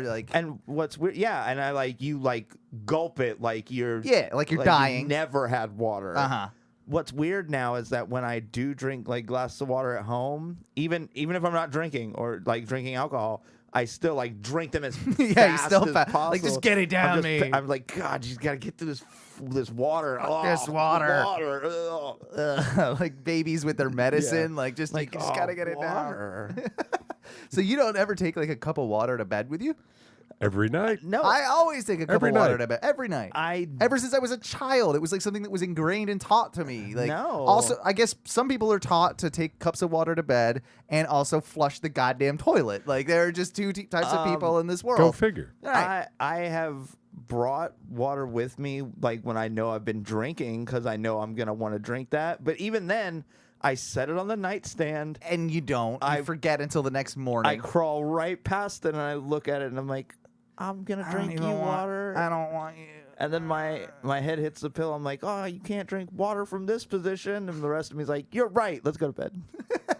And then you wake up at 4 o'clock in the morning, dehydrated as hell, and then you do the gulp move. I'm probably then guessing. you just yeah. And then your stomach is like, oh, well, hey, no, like, there's been nothing in here but horrible acid and alcohol. You're probably going to vomit all that water right back up. Yeah, but at least you got some in there, right? Yeah. At least you got some in there. Although it's weird, like when you drink a big glass of like really cold water and then your stomach is immediately like, no, I don't want that. Comes back cold. Throwing up cold is weird. It is weird. I agree with you. I've done that before. I've thrown up ice cream before, like right after I've eaten it, like gotten too fucked up, like too drunk, eaten too much, and then followed it by ice cream, and then just been like, and it comes out like one just like a frozen turd out of your mouth, and it's just kind of like, and it's like one thing. Being a very seasoned puker, as you know, I will say puking ice cream is pleasant. And it's still, in comparison, it's still tasty and pleasant on the outtake not as much, but close. I guess how long, it depends on how long it's been in you. That's true. But if it's still cold, it's obviously not been in you for too long. But puking a cold thing is sort of odd. I would agree with you on that statement. Y'all ever puke up a spaghetti? Oh, that's weird. Like you gotta like, and it's a full spaghetti. Full spaghetti. Yeah. And I think I've told the story on the show, but I had a crazy basketball practice as a teenager. Yeah, you told it on your, by the way, great time for a promotion. You can hear this full story over at patreon.com/ONRS. Where Ty gives his full life and times. And on that, he tells us about this very story. Yeah, I'm not going to tell the whole story, but it was a humongous Italian dinner that I ate before the basketball practice where they tried to break you, they tried to make you puke, they tried to make you quit.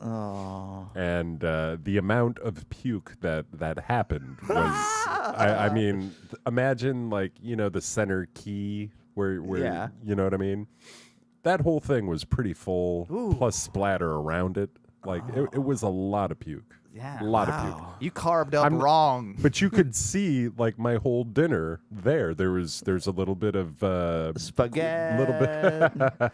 Little There's salad. definite spaghetti little all over the place. Sausage. Some Italian bread. Some fucking. There was the you know. minestrone. That minestrone looked pretty good. Yeah, A little bit of antipasta I feel salad. bad. I got to get this out of my body, but I also know you, and even like I didn't know you then, obviously, but I know you enough to know that you looked at that and went, like in the middle of your head, you're like, I did that, all of that. Like, you It chuckled was to there. yourself a little bit, didn't you? You did.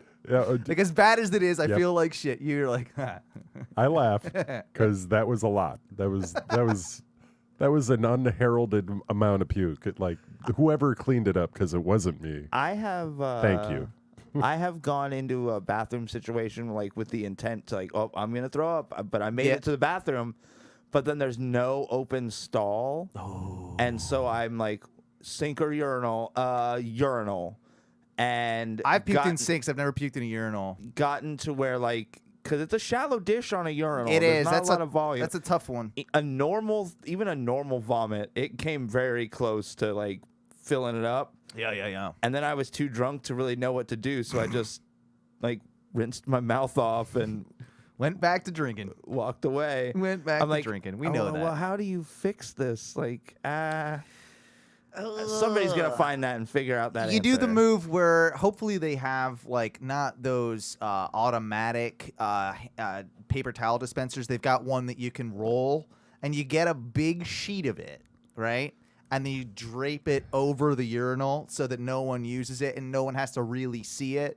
Yeah. And then you can maybe be like, you never admit that it's you, but Hey, you go bro, to the somebody bartender, draped a like bunch of- somebody like did something in that bathroom. You might want to take care of it. I think that might be the best move. Okay. Because now you're sort of like, you're preventing anybody from making a bigger mess. You know, you're disguising it a little bit. I want to do it in a bathroom with a bathroom attendant, and then go to him and be like, "Hey, buddy, I think somebody like really vomited up your urinal," and be like, "I know, I watched you. It was you. Here's some mouthwash. I'm not paying $1. That for is this." $5. No, Oh, no you money just tell for him you. straight up like, I'm not tipping this. I didn't ask If I for ever this. see you fucking again, come to your job. I'm gonna. Oh yeah. That's how you get all those bums shitting behind your job. It's probably those people that are the people that you fucked over in the past coming back to haunt you. It's shit puke karma. Shit It's, puke karma. it's living It's a real thing. hauntings. Yeah, it's a living haunting. New homeless business. Employ the homeless for living hauntings. That's not a terrible idea. They can do like dirty deeds, like in the movie Dirty Work, Done dirt with cheap. Norm Macdonald. Yeah. And our who was the fat guy he played with him in was it Artie Lang? No? It's not Artie Lang, I don't think. I think it's a lookalike Artie Lang, isn't it? But he was in Billy Madison with him, maybe. I can't remember. Is Dirty Work? Shit. Is Artie Lang Dirty Work? Artie Lang Dirty Work. Maybe it might have been. It might have been. Yep, it's him. Ha. Yeah, it's him. He was in it.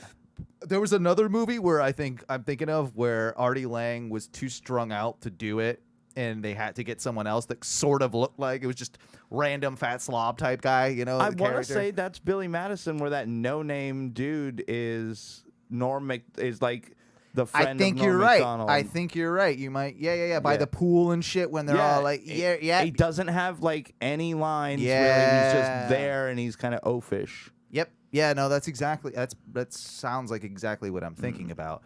A couple things we need to touch on since we were talking about pee just a second ago. I posted a poll that you can still vote on in our Facebook group, by the way, facebook.com/group/Ono Radio Show. And it's I asked how many times do you pee in your yard per week? And I was kind of surprised at some of the answers. The leader, or tied for the lead, is 0. And I'm not sure that I believe a lot of these people. Hey, man, a lot of people don't pee in their yard, man. You know, I don't. Just because it's a normal custom for you. Okay, so I pee in my yard rarely. We know it's not once a week. I don't have a but I do yard. happen. It does happen. So you, by force, had to post 0, right? Yeah. Okay. Yeah. Now I No, will you say, didn't. You didn't vote that. You must have probably included the times that you pee over here. So 1 to 5 would be yours. Yeah, but I have drunkenly peed in like it's like 8 doors on the front of like my condo block. Yeah. I've peed out in front of that. Oh, Like, yeah. 3 a.m, just shit face. See, that never used to bother me when I lived on a second floor apartment with just a balcony. I used to still just pee off the balcony. That's a wild. Off the balcony? Yeah. That's wild wet. That's wild wet shit, Owen. That's how I met one of my friends who's a friend to this day. You peed on him? Yeah, well, he was out there on his balcony, which was Oh, you directly peed, lower dude? than mine, and he's like, what the fuck? There's like a stream of water coming over. Then he sees that it's got like an arc to it. Because he thought I was just like dumping a beer over it. He was going to be like, yo, what the fuck? Don't do that. And then he saw it was an arc, and he's like, can't even be mad. And then from there on, we were friends. Like we started hanging out, and then he started peeing in that same spot. So it all worked out. Pissing rainbow. Yeah. But the people that voted 0, that I know some of these people have houses. Like my friend Mark Hales in the UK. I'm pretty sure I know he has a yard and I'm surprised that he never pees outside. Some people less of a British thing, I believe, a little bit, just because yards are smaller, a little less ability to do so. You'll find people that will pee in an alleyway or behind a pub or something like that a little bit more frequent, but less yard peeing because you don't have gardens as much, you know. I was surprised with a few of the answers. Like Travis Butler from Tom of Dan voted 0. I'm like, I don't believe you somehow. Butler's a little prissy. Yeah, he can. Trey from Swervy Jones Show, he's posting that he's 0. I'm like, another fancy lad. I do not. Trey's a fancy gentleman. I do not believe it. Of course, all of the ladies, I have to give a slight bit of like, yeah, women don't really pee in yards. But of all of them, Samantha Harv posted 0. I know she's pissed in that yard at least once. I remember. I just know for a fact that she has. I remember when I was at it was a festival held at the Maddox Ranch. And what is the Maddox Ranch? It's I don't just even some know. big I guess the guy just rents it out to like these medium to small sized festivals. Where is it? I want to say near Lakeland or something. Oh, okay. It's in Florida. I thought this was yeah. like some famous place somewhere that I didn't know. No, it's just some place in Florida. Okay, like some random guy has some land. I was wandering back from coming back from, I guess, seeing some band on a stage, and came across this girl just like popping a squat against a car, and was like, "Oh, hey, whoa, sorry." I'm like, I don't really expect people to be like, this was like a grass parking lot. Just didn't really expect anybody to be pissing out here, let alone a female. Yeah. So it was kind of like, whoa, hey, my bad. See, I'm proud of my wife. On some of the hikes that we've been on, there's just been no, like, as dudes, we have it easy. We can, on that type of situation, when you're in the great outdoors, it's right there. It's quick to put away. It's, it's easy cleanup. Women do have it a little tougher in this situation. But my wife has peed on hikes with me, and she even peed when I went to the UK and I got to pee in a castle. She peed in that same castle. So, do you ever let her squat and you hold her hands so that she can be I've not at the angle? You know what? But I haven't ever done that. But next time the whole situation comes up, I'm gonna offer. I'm gonna offer that. It would be like the definite way so you don't pee on your ankles. Because I know that's got to be a bit of an issue with ladies peeing out in the outdoors. It's just the body mechanics aren't geared for you to not pee on your feet, kind of. Speaking of Teresa, my wife, though, for once, I mean, she got a clap on this show, but I do need to call out something. A little shame. A little shame. A shame chant. She's had this thing, man, and it's off and on for the last couple years, and it's ever since fucking Apple came out with the bedtime mode. They did you got your regular alarm to wake up. Well, bedtime mode, you sort of set the time you're supposed to wake up, and then it's supposed to wake you up all slow and gradual and fucking all this. It's the equivalent, Mikey, and especially the way she uses it, of hitting fucking snooze 1,800 times. And so she will snooze, go back, and we're talking 5, 6 times, 7 times, an hour and a half of this shit. Ew. And so it's going off. It stops for 10 minutes. I start falling back asleep. It's up. It's back in. Now, she can fall asleep a lot easier than me. I have a real hard time with that. So constantly, it's just like, I found the audio just so you can...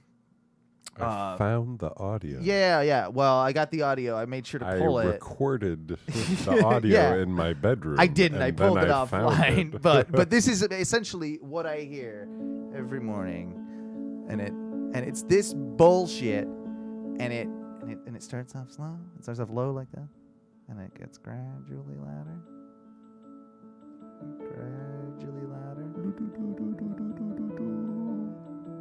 gradually louder, and then it's this. Bum bum bum bum bum bum. Ah! Wake up, Teresa. Wake up, Teresa.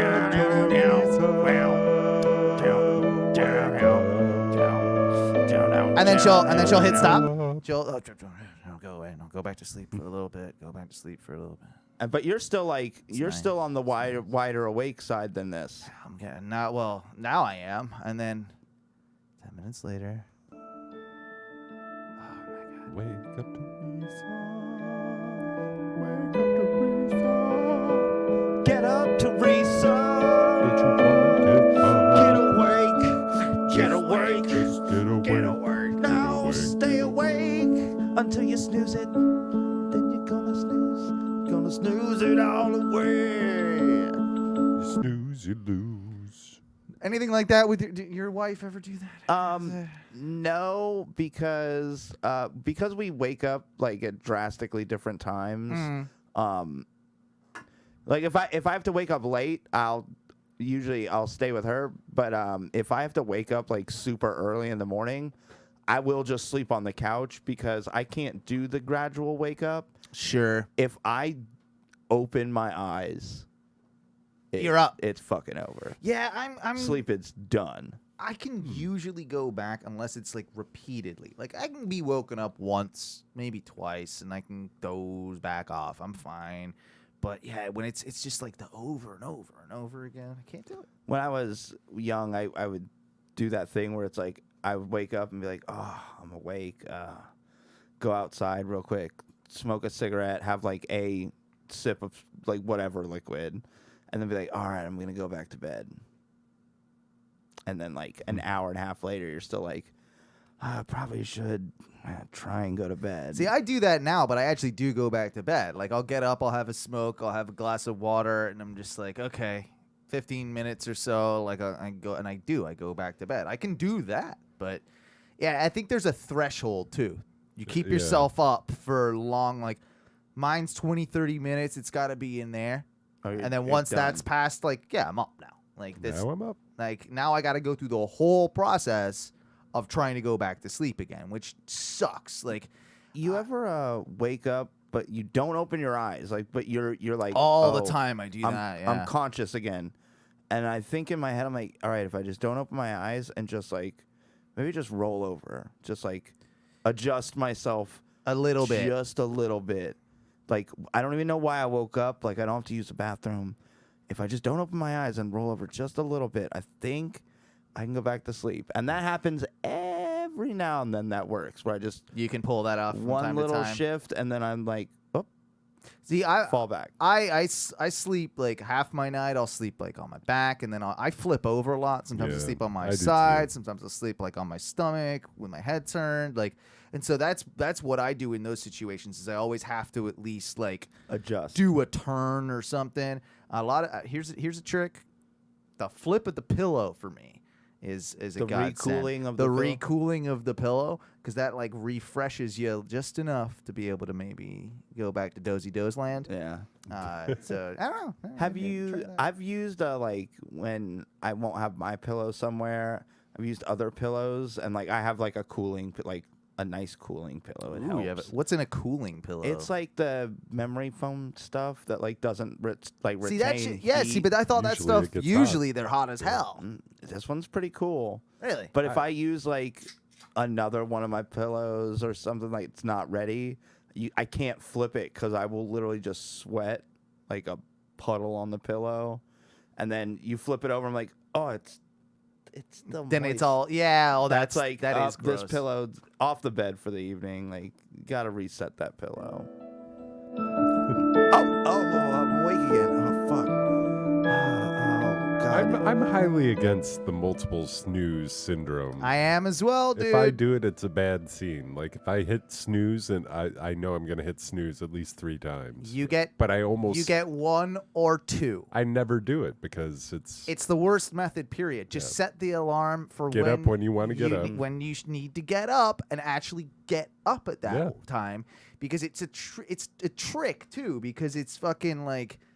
The sleep that you're getting, that extra whatever it is never good trash sleep. sleep. It's trash sleep. You're not doing yourself programming any your body in a weird way. It's not the way that is beneficial for you.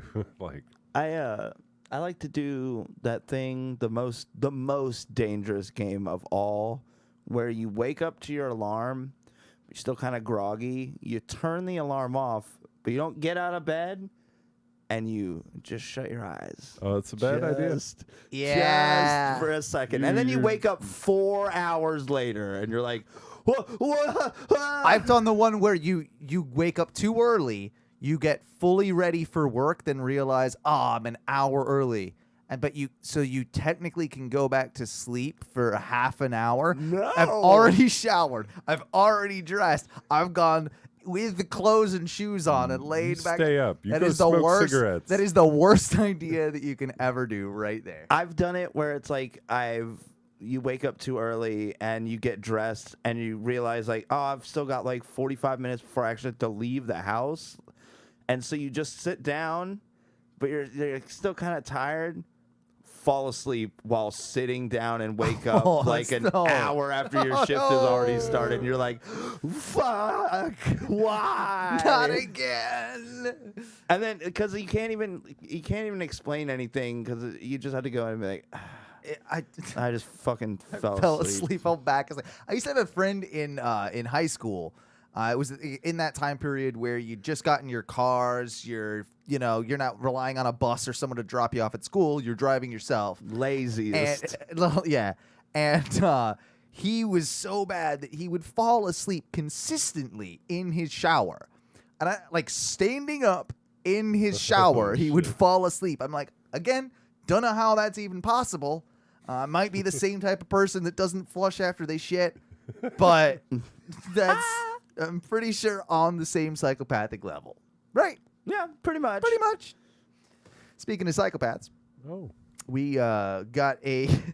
I got a message earlier in the week from a listener, somebody who's not typically involved in listening live. I know he's been a big podcast listener for years. His name's Gary. It's not Gary. Psychopath Steve who calls in every week? No, not Fuck, I love Psychopath Or the Steve. Craigslist killer from back in the day. Yeah. No, but this is an article from Craigslist, and our friend Gary sent us this, and it was he's like, I think I found the perfect car for Oh No Radio What is show. that? I'm liking it so far. It is a 1984 Buick hearse with a 1964 327 SBC. Small block Chevy. Oh, runs and drives great, strong as hell. Well, it should be. It's a hearse. And it's $1,000, and you can go pick it up from St. Pete. What do you think of that first shot of the interior there? I like that shag, baby. It's got some. It's got the shag on the dash. I don't even think that's shag. That's a step above shag. That's like it's shag Maine. carpet, man. Yeah, I guess it Maine. is. But that's some furry ass shag. You know what I mean? That's some fluffy furry I shag. can't wait to see the rest of it. I've always wanted a hearse. I'm not gonna lie. You might want I've this always hearse. wanted a hearse. You Is might it want purple? this hearse. Of course, you've got the obligatory cheetah print dashboard. Next to the white shag. There's cheetah print in there. See that? That's the cheetah print right there. Oh yeah, I'll blow it up for Oh, you, baby. damn. Look at that, right? Oh All my right, god! I'm invested. Okay, all right. We'll take you through a tour of some of these pics then. I'm gonna go back so you can see the exterior here.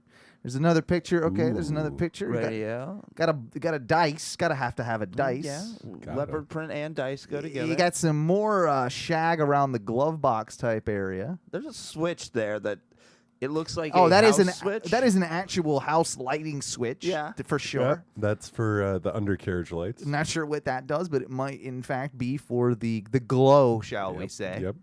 I've done this before. Some pretty cool stickers right there. Gotta make sure to highlight those. How did I kind of know that you would have like as a hearse rider an unknown Henson? But the one that does you have a Supreme sticker, which kind of messes me up a little. It does next to also a Reverend Horton heat sticker. Yeah. It looks like You're kind of all over the very board eclectic. here, Gotta give him some credit on that. I'm in. I'm in and so fuck far. them like that. I'm down with that sticker. I kind of want that Fuck fuck 'em 'em. sticker. All right, so okay, even with stickers, this guy's not losing any points. No, it's good stickers. Oh, you know what? I should be putting this on the camera there, On so the people camera. can On actually the see it. For the people. We've also got then all right, that is the back of the hearse. It's a little unfinished, but you can I see can shape that up quick. you can see there's some potential. Yeah, man. You got a couch on one side of that. In the distance, I'm pretty sure those are Christmas lights. Yeah. Pretty maybe sure. Spooky maybe lights. maybe that's what the light switch was for as well. Maybe Yeah, he turns very that on. possible. Very possible. I see a can of Rust-Oleum. Now we're What looking. the fuck? Now we're looking at the Is that back. the back door. Well, door. there's an AC unit. There's which a is nice. window AC unit. What the Nice. fuck are Mounted. those curtains about? Well, it's Blood a hearse. They're curtains. blood curtains. Why would you not have blood curtains at the back of your hearse? Clearly. And again, another possible usage of said switch could be for the wall-mounted AC unit. Yeah. There you go. There's the outside. Oh not my purple. God. Not purple. Oh, and it's But- a little lowrider wheel. But it is a very nice sky blue. You know what? I'm sold. And $1,000 it runs. and it runs great, Are there- apparently. How those tires look? Are those actually? No, those are like little lowrider, like squad. Yeah, those are they the lowrider inflated? little guys. See, I knew you'd appreciate Are this, there Mikey, as a car hydraulics? guy. What if there's hydraulics? Maybe that's what the switch is for. Again. Yeah, it'd be a different switch this time. There'd be a lot more switches. There's the full back. That wood panel's a little busted up, but you could refinish We it. can do something with it. Yeah. You know, it's not beyond saving, is what I like to think. There you go. There's a shot of the small block the Chevy. small block Chevy. There's the engine I right like there. the completely red in like engine bay. You know, that really shows you that this guy's serious about a Hertz ownership. Attention for detail. Mhm. Yeah. There's, of course, a side shot of I it. I like the little I've always liked that little thing Me they too. put on the side of hearses. Yeah, what is that for? I don't know. Just but class? the little swirl. The little Yeah, it's a like, little long like swirl. a loopy, swoopy doo thing Yeah, that is always the on the back swoopy-doo. end. No, I'm not. There's got to be a reason for that. There's got to be would- some like old school carriage shit, Bro, or like. I would take this back to all white, all white yeah. hearse, maybe like a little pearl white, and then do That's classy. cream interior. Put like a bench seat on one side of the back of the hearse. Okay, all right. A little entertainment center. I haven't even shown you guys the best part of this hearse, and you'll see it here in a minute. Of course, there's the front. There you go. He's got those little blades on the blade hubcap covers. Yeah, well, I got to read the description for you guys of this before I get too far in. This hearse has a badass motor and transmission. Yeah. Will roast the tires all day. Nice. 1964 327 small block Chevy out of a Corvette. Oh, a Corvette hearse? Has 14-inch Daytons with brand new tires. Daytons. All interior is really nice, except the front seat is not original anymore and now has a leather sofa for a front seat. Fuck yes. So that's what I hadn't shown you guys yet. Here's your leather sofa. There's some pictures he's taking them from inside, so it's hard for you to see. I'll try and blow them up for you here. Why isn't it doing that? Oh, there you go. There's him sitting in it. Look at that. That guy. It is a fluffy leather full sofa as your driver's seat and passenger seat, and many people you can fit on that sofa.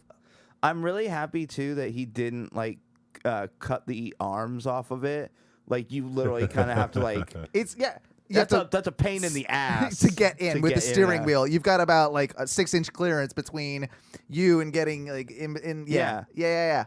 But there you go. I thought you'd enjoy that. I did enjoy I want that. this. Yeah, So- I would ride that. I'm pretty gonna hard. take a second mortgage out on the condo. We're gonna. It's only $1,000. $1,000. $1,000. I mean, You just find this. Oh no, ad radio listeners! still If up, you get this still current? together, when I get my license up. back, and if we can get this. Oh wait, hold on. The best part about this, apparently, this guy also has spoked rims. and that's what he's saying. He's saying that it starts, sounds, and runs and drives great, but only contact me if you're ready to get it, and I do not need any help selling it. $1,000 cash without spokes, $1,200 with the spokes. Well, I'm paying $1,200. No, you know what? You're not buying that without the spokes. But those are the rims, right? That's what he's talking about. Those are the Dayton rims. Those are the yes. Dayton rims. So he's got. I think they're different. So if you look at one side, it's with spokes. One side. That's without no spokes. Oh. So. You know what? I'm gonna show up with $1,000, $950 cash. I'll keep the other 50 in with the spokes. and I'll be like $950. I'll take it now, but I want those spokes. I think you could drive a hard enough bargain and get out of there under $1,000 with spokes. I think you might be able to. All right, so there you go. That's an Ono car review. Might be going to St. Pete this going weekend. to St. Pete. Bringing home a sky blue hearse. Can't even drive it. This gives me a whole year to work on it. Make it. Janine would kill you if you brought that home. She might go along with it. No, if I no. got it away from the Daytons and I wouldn't want to get rid of the Daytons. But if I got it away from the sky blue, that unfinished like primer sky blue, she might. Oh, I can already see the Photoshop that's coming from this. Oh well, I have to take a picture and post this on the Yeah. group later. I mean, this is the creme de la creme. That guy looks like he has smoked weed in that hearse. He has smoked all the meth in this hearse. Are you kidding? I like his other cars these guys got like an old Packer. What is that? Looks like there's a GMC back there. Yeah, there's like a GMC, a Blazer back there. Looks like there might be some variation of a muscle car, and like even in front of all that. It's this guy's That's classy really, dude. really getting it. I like how he has the artistic angle on this one too. Like that's the nice like down, stage. like yeah. Down. He's like, I'll sell the fuck out of this. No one's gonna see these oil fucking spots where the car's been parked right below it either. Everyone knows you could sell a Lamborghini off of a dirt car lot. Yeah. Everyone does it. Yeah, that's what they do. That's what they do. Guys, Travis says hello. Hey, my buddy Travis. Travis. He just he texted me. But that's besides the point. We mentioned him a little bit earlier. Norm Macdonald. Norm Macdonald has a show on Netflix. Yeah. It's called Norm Macdonald Has a Show. Yeah. What did you think? Been hearing a lot of negative stuff about it. I watched I fucking love it. You love it. I fucking love it. I watched a little bit in the background, and I'll say this: it's somewhat entertaining, but only because Norm Macdonald is a little fucked up. Like The whole thing is bizarre. The whole thing, I think, is supposed to be a little off because it is Norm. Wait. Are we talking like Eric Andre off? No. This is set.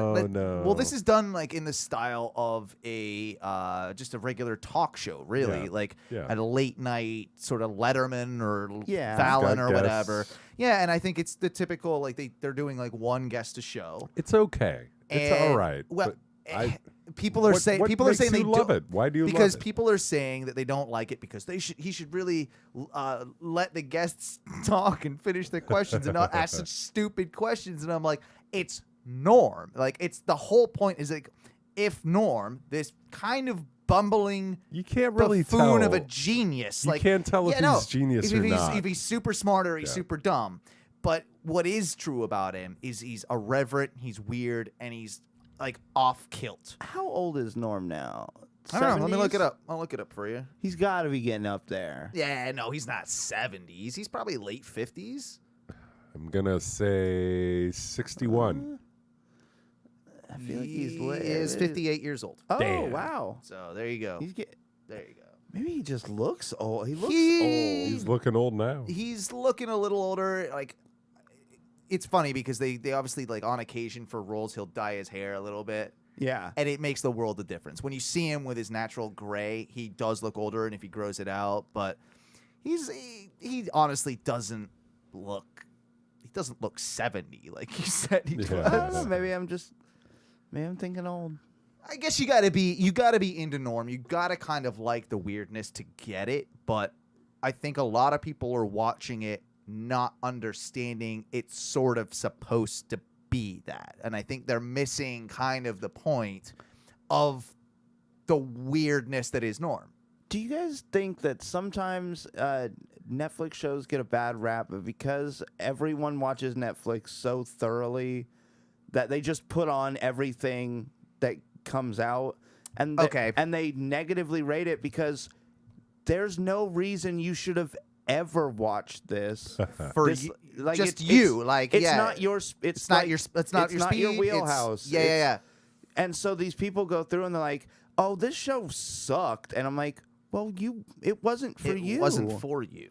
Yeah. So, like, you ever think I feel like that's happened before, where it's like people come to me and they're like, "Did you watch this show?" And I'm like, "Yeah, like I watched that because like that's what I'm interested in." And they're like, "I thought it sucked." And I think I'm like, it's twofold. I think there's two elements to it because they're like as of late too in like the last year, there's obviously been a transition in Netflix's mindset that they want most of the content on Netflix to be Netflix originals. Yeah.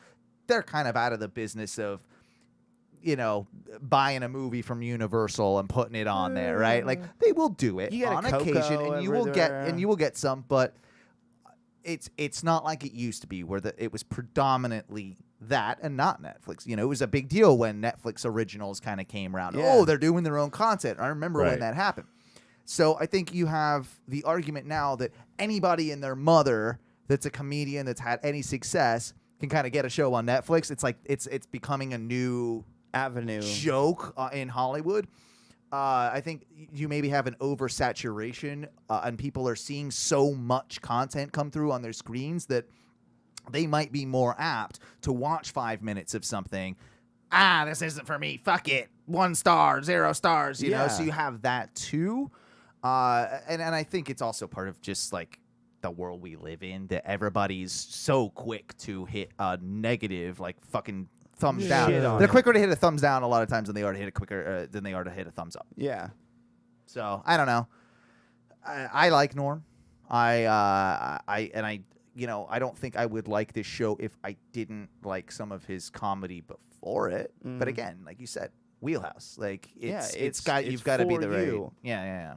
And I think this is also going to be one that only works with some guests. I think some guests are going to be.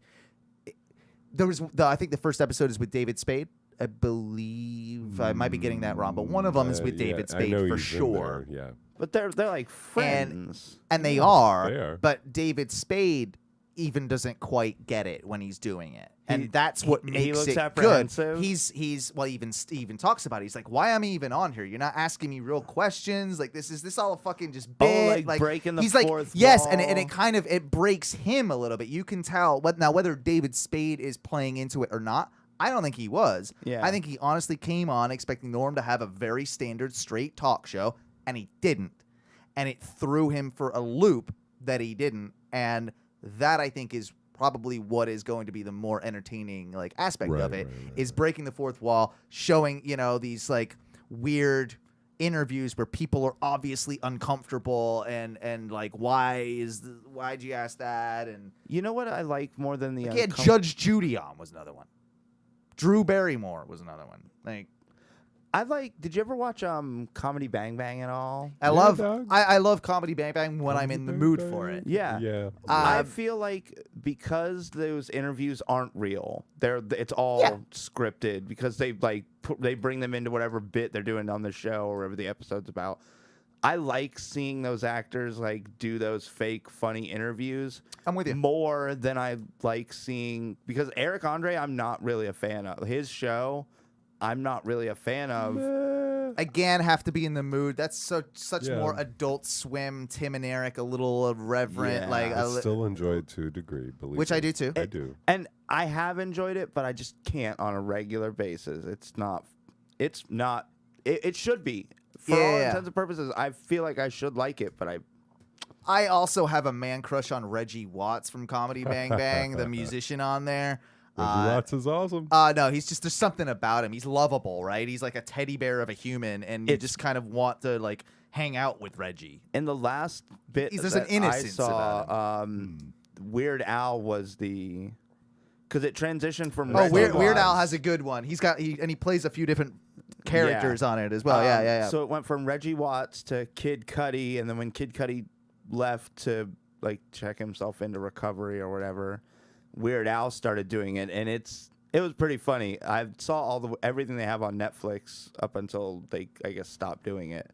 But I thought Weird Al was really good. But Reggie Watts, he was so musically talented that it was really fun to watch him. I mean, Reggie Watts is musically talented. Yeah. In his own weird way. Yeah. You know, he's Yeah. not conventionally musically talented. Like it's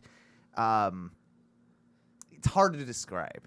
But fun to I'm watch. not throwing on a Reggie Watts mixtape. I will on occasion. Will you? Yeah, man. Yeah. I like Reggie. Okay. All right, fair enough. Guys, I think it is time we do it.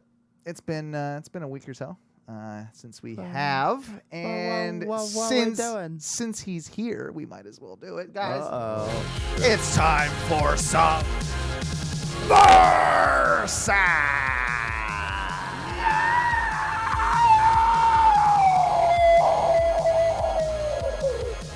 It hurts a little. I'm a little rough.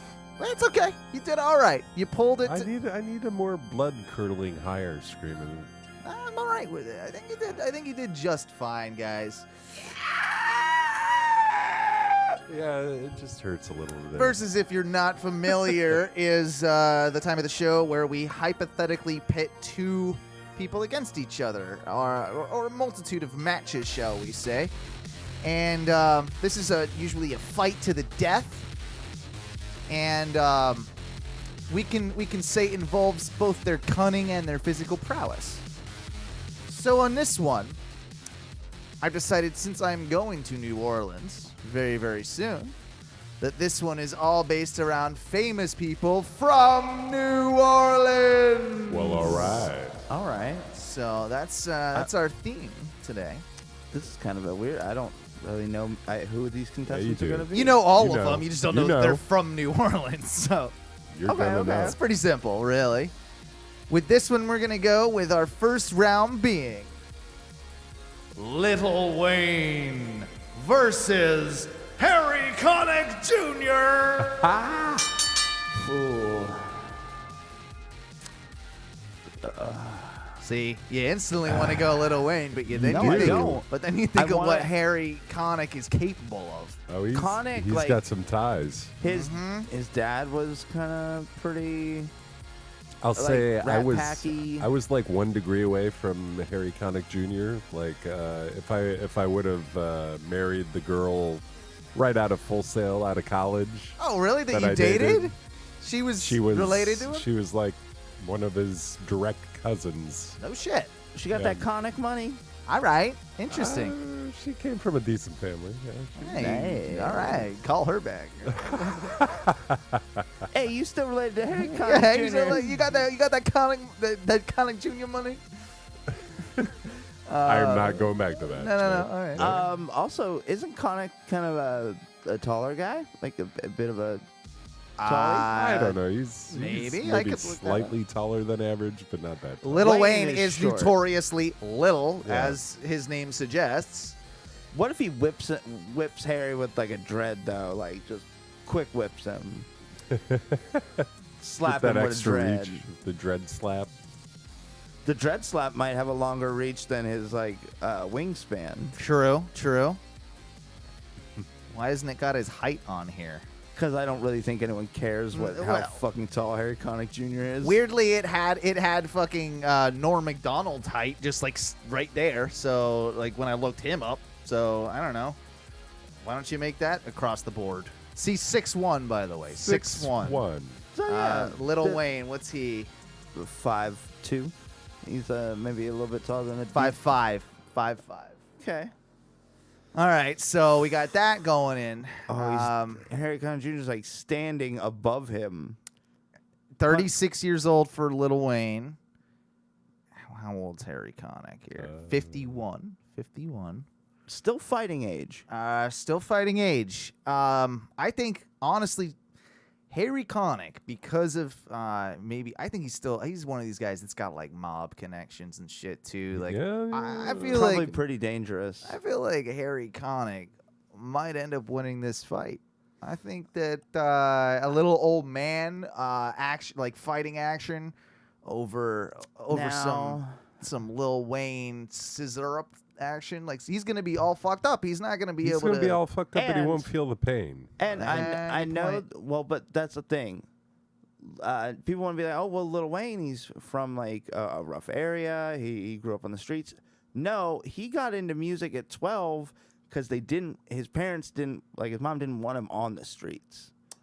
So he got into a studio. So he ain't as hard as all that. Yeah, so that he could avoid. He saw it, but he didn't necessarily live it.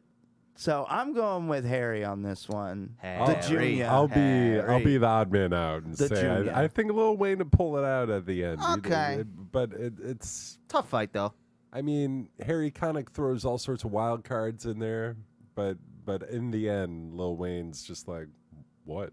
Well, my vote closes it. We're going with Harry. Fine. Ooh-wee. Now, I will say, Lil Wayne probably got that promethazine strength where he just don't feel any pain. Exactly, but that doesn't mean you're not doing actual damage. Yeah. So, yeah. All right. Next bout, we're going to go with an actual, we're going to go with a 3-way women's match. Ooh, sexy. We're going to go with Sandra Bullock versus Ellen versus Reese Witherspoon.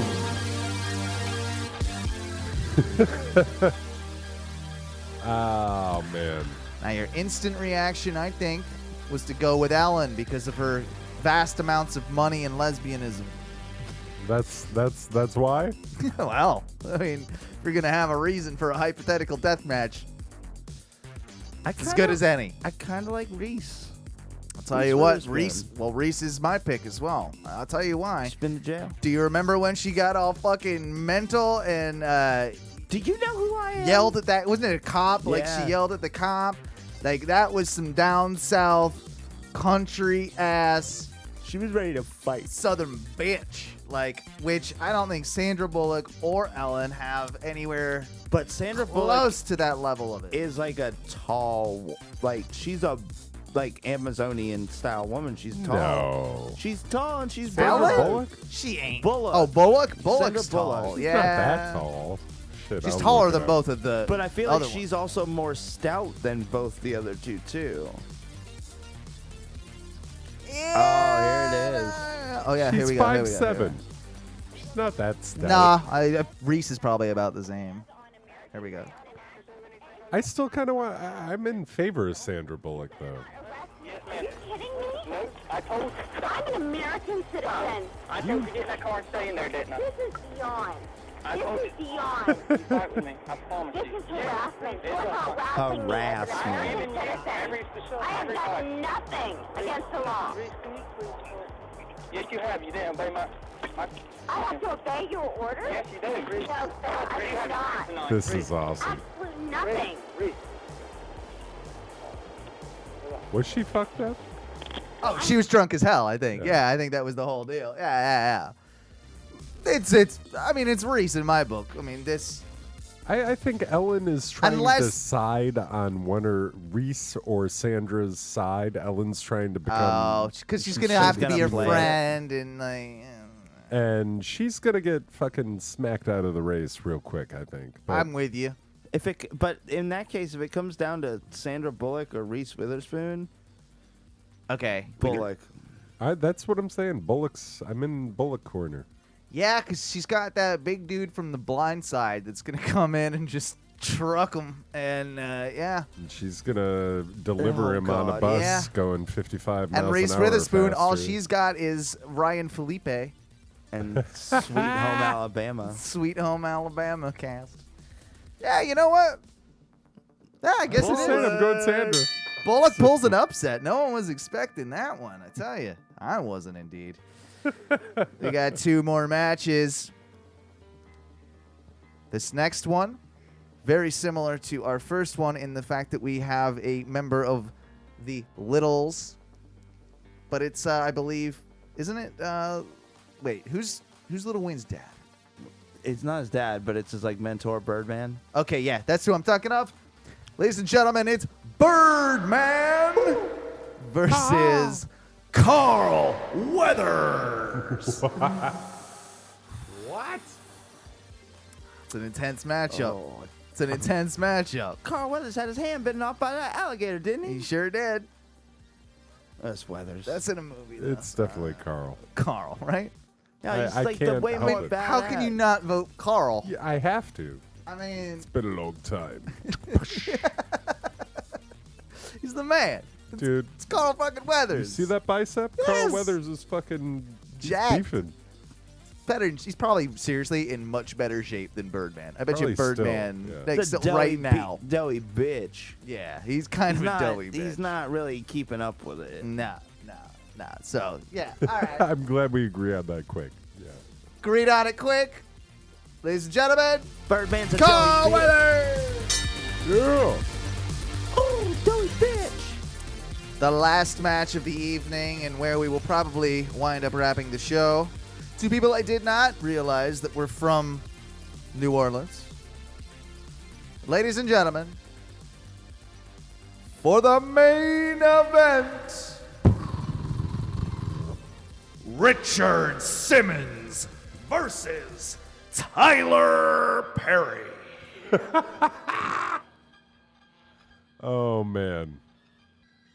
Richard Simmons is a tough son of a bitch. He's, You know, what I he's- mean? He's been through a lot. You probably just keep beating him up, and you just keep getting up and sweating to the oldies. Yeah. He can faux jog forever and just And honestly, anytime that Tyler Perry can get his ass kicked, I'm kind of into I know. it. I want Tyler Perry to get his ass destroyed. I Just kind of do. fucking- Yeah. And I'm not talking about Medea here. I'm talking about Tyler Perry. Yeah. Like, Richard Simmons, I think, could handily do it. Yes. Like, with his hand, he would bitch slap him He back and forth. bitch slap Tyler Perry, said, "Girl, I'm a bigger success than you'll ever be." Then he would put his ass in his face and say, "Just get in there, get all that pudding."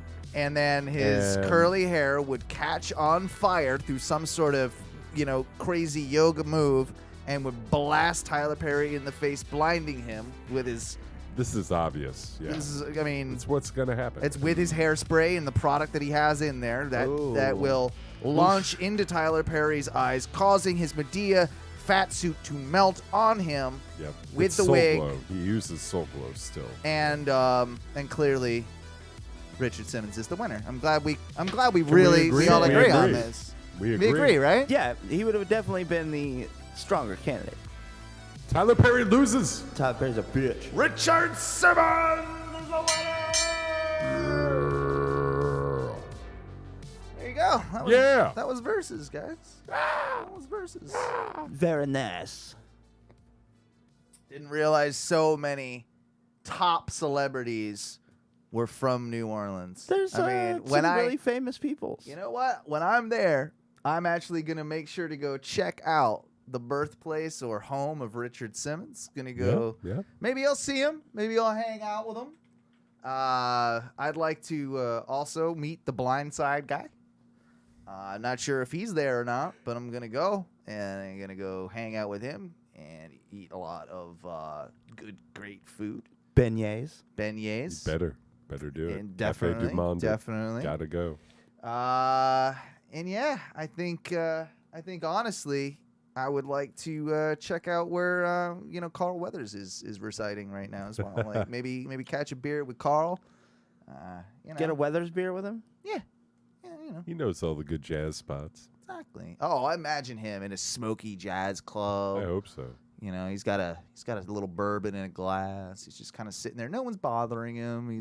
Everybody knows who he is. He's got his own table. Everybody stays away. They're cool. But he's all right if you go up to him and he's like, and he's like, Carl. yes, I know, I am Carl. You want me to talk to you? Did you buy me a drink and sit down. Buy me a drink. We'll tell us some stories. Yeah, exactly. Tell you some weathersisms. Weathersisms. Yeah. All right.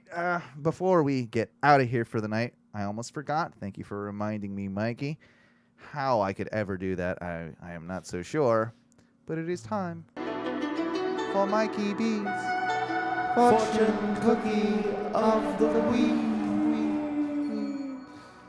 Yes. I welcome you back to the Fortune Cookie of the Week, where I am bringing you the wisest wisdoms from the tastiest cookies. Thank you for joining me again. There has been much wisdom imparted to me over the past weeks. Birthday wisdoms, promotional wisdoms, and wisdoms deep from ancient well springs I can't speak of. That is the wisest wisdoms. The wisdoms that are unheard of, perhaps? The wisdoms that are less known to us mere mortals. Lesser known wisdoms to you. Oh. But great pillars of wisdom in my wisdom temple. Thank you. Okay. But the wisdom I bring for you today, it is truly wise. And that wisdom is, it is better to have a hen tomorrow than an egg today. Oh. You know what? That makes a lot of sense. And even though I'm not a huge fan of eggs, you should be. I haven't been eating many hens lately either. And I'd rather eat an egg than a hen. So it is I like the wisdom because it's given me more of something I like rather than hens. I don't need to eat hens. It is chicken, dog. I believe it refers but hens back are to... hens are small. They're little tiny little hens. No, hens are just the female. Yeah, the female meat is the best meat. But the cock meat is thinner. I think what the wisdom here is trying You to telling get me I at- missed the message, Mikey? It's a patience metaphor. Oh, is it? Yes, you wait till tomorrow for the hen, and you can have all the eggs you want, because the hen makes them. But it just takes a little bit of patience. Your message was good too, though. I like mine better. Mine's definitely better. I don't like eggs, but maybe if I wait for the chicken, I can still not like eggs. Your wisdom is definitely wiser, Owen. In retrospect, Owen likes cock meat. See what you did there. Owen. Guys, that was Mikey B's Fortune Cookie of the Week. Why you gotta say I like cock meat, Ty? Because You just said that's you what you did. said. I like chickens. You don't That's like cock hens. meat. You like the cock. I guess You said you... Owen likes the But cock. you like the Owen cock, fully too. endorsed the cock. I want the hen. You know what I was thinking of? I was thinking of those little hens. There's a Peeps. No, bro. Peeps? There's Cornish hens? Cornish hens. Thank you. Yeah, the tiny ones. So you can feel like a But they're giant little. eating But they're a whole little chicken. hens. So I was thinking, oh, hens are little. No, those are a specific breed of small I did not hens realize that was all hens. to make you feel like more of a man for eating a little chicken. Guess so. Is that what that is? Yeah, fair enough. Oh, I think it's time we get out of here, guys. I feel so wise. I know. I feel pretty wise too. It's been a pleasure hanging out with you two this week. Next week, I'm hoping we can do a show on Friday. Thursday might be a little bit tough. We'll have to talk about it. Obviously, figure things out.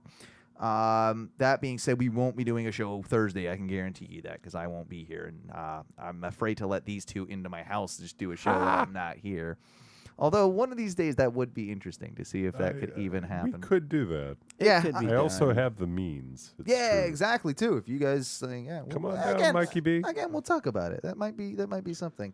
I'm just gonna Call have it to listen. Oh No Mutiny. I'm just gonna have to listen to that one before I post it. That's for damn sure. Yeah, you know. Oh, and let's just start doing Post it. shows where it's called the Oh No Mutiny, and it's where me and Ty take over the Yeah, captain's you guys chair. have fun with that. I'll see how long you guys keep that up, because I guarantee you it won't. We be get through that one long. mutiny show, and I'm like, God, I don't want to fucking be the host anymore. This is hard. This is a lot to do. I gotta bring up. I gotta do so much research on the internet. And that's without all the. You assume you'd be the host.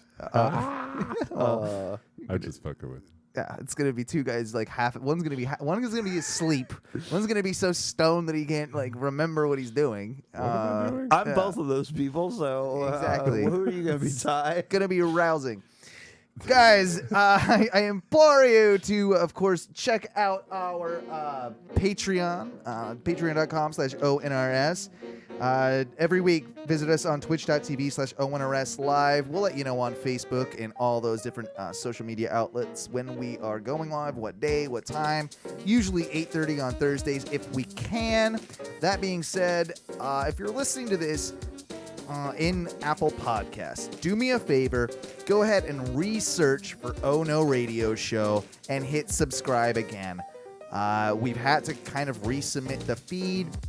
It's been a little wonky, so I'm not sure if going forward you'd be getting it if you don't go and subscribe. I'll post that all over social media, and if you can also do us a huge favor and do us a rate and review, 5 stars, and write us a review, it would be greatly appreciated, because we got to build those back up since they all got taken down. Thank you, Apple.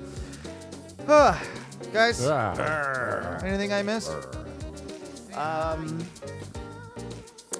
Become a BDM. Support Tom and Dan. Yeah, get on that. It's as little as $195 a month, man. Exactly.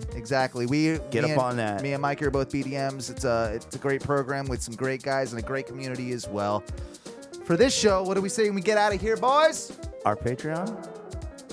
Eat a bag of dicks. I brought up the Patreon. Calling extra attention. Out to eating bags of dicks. Eat a little bag of dicks. Eat a big bag of dicks. Eat whatever bag of dicks you want. It's just a bag of dicks.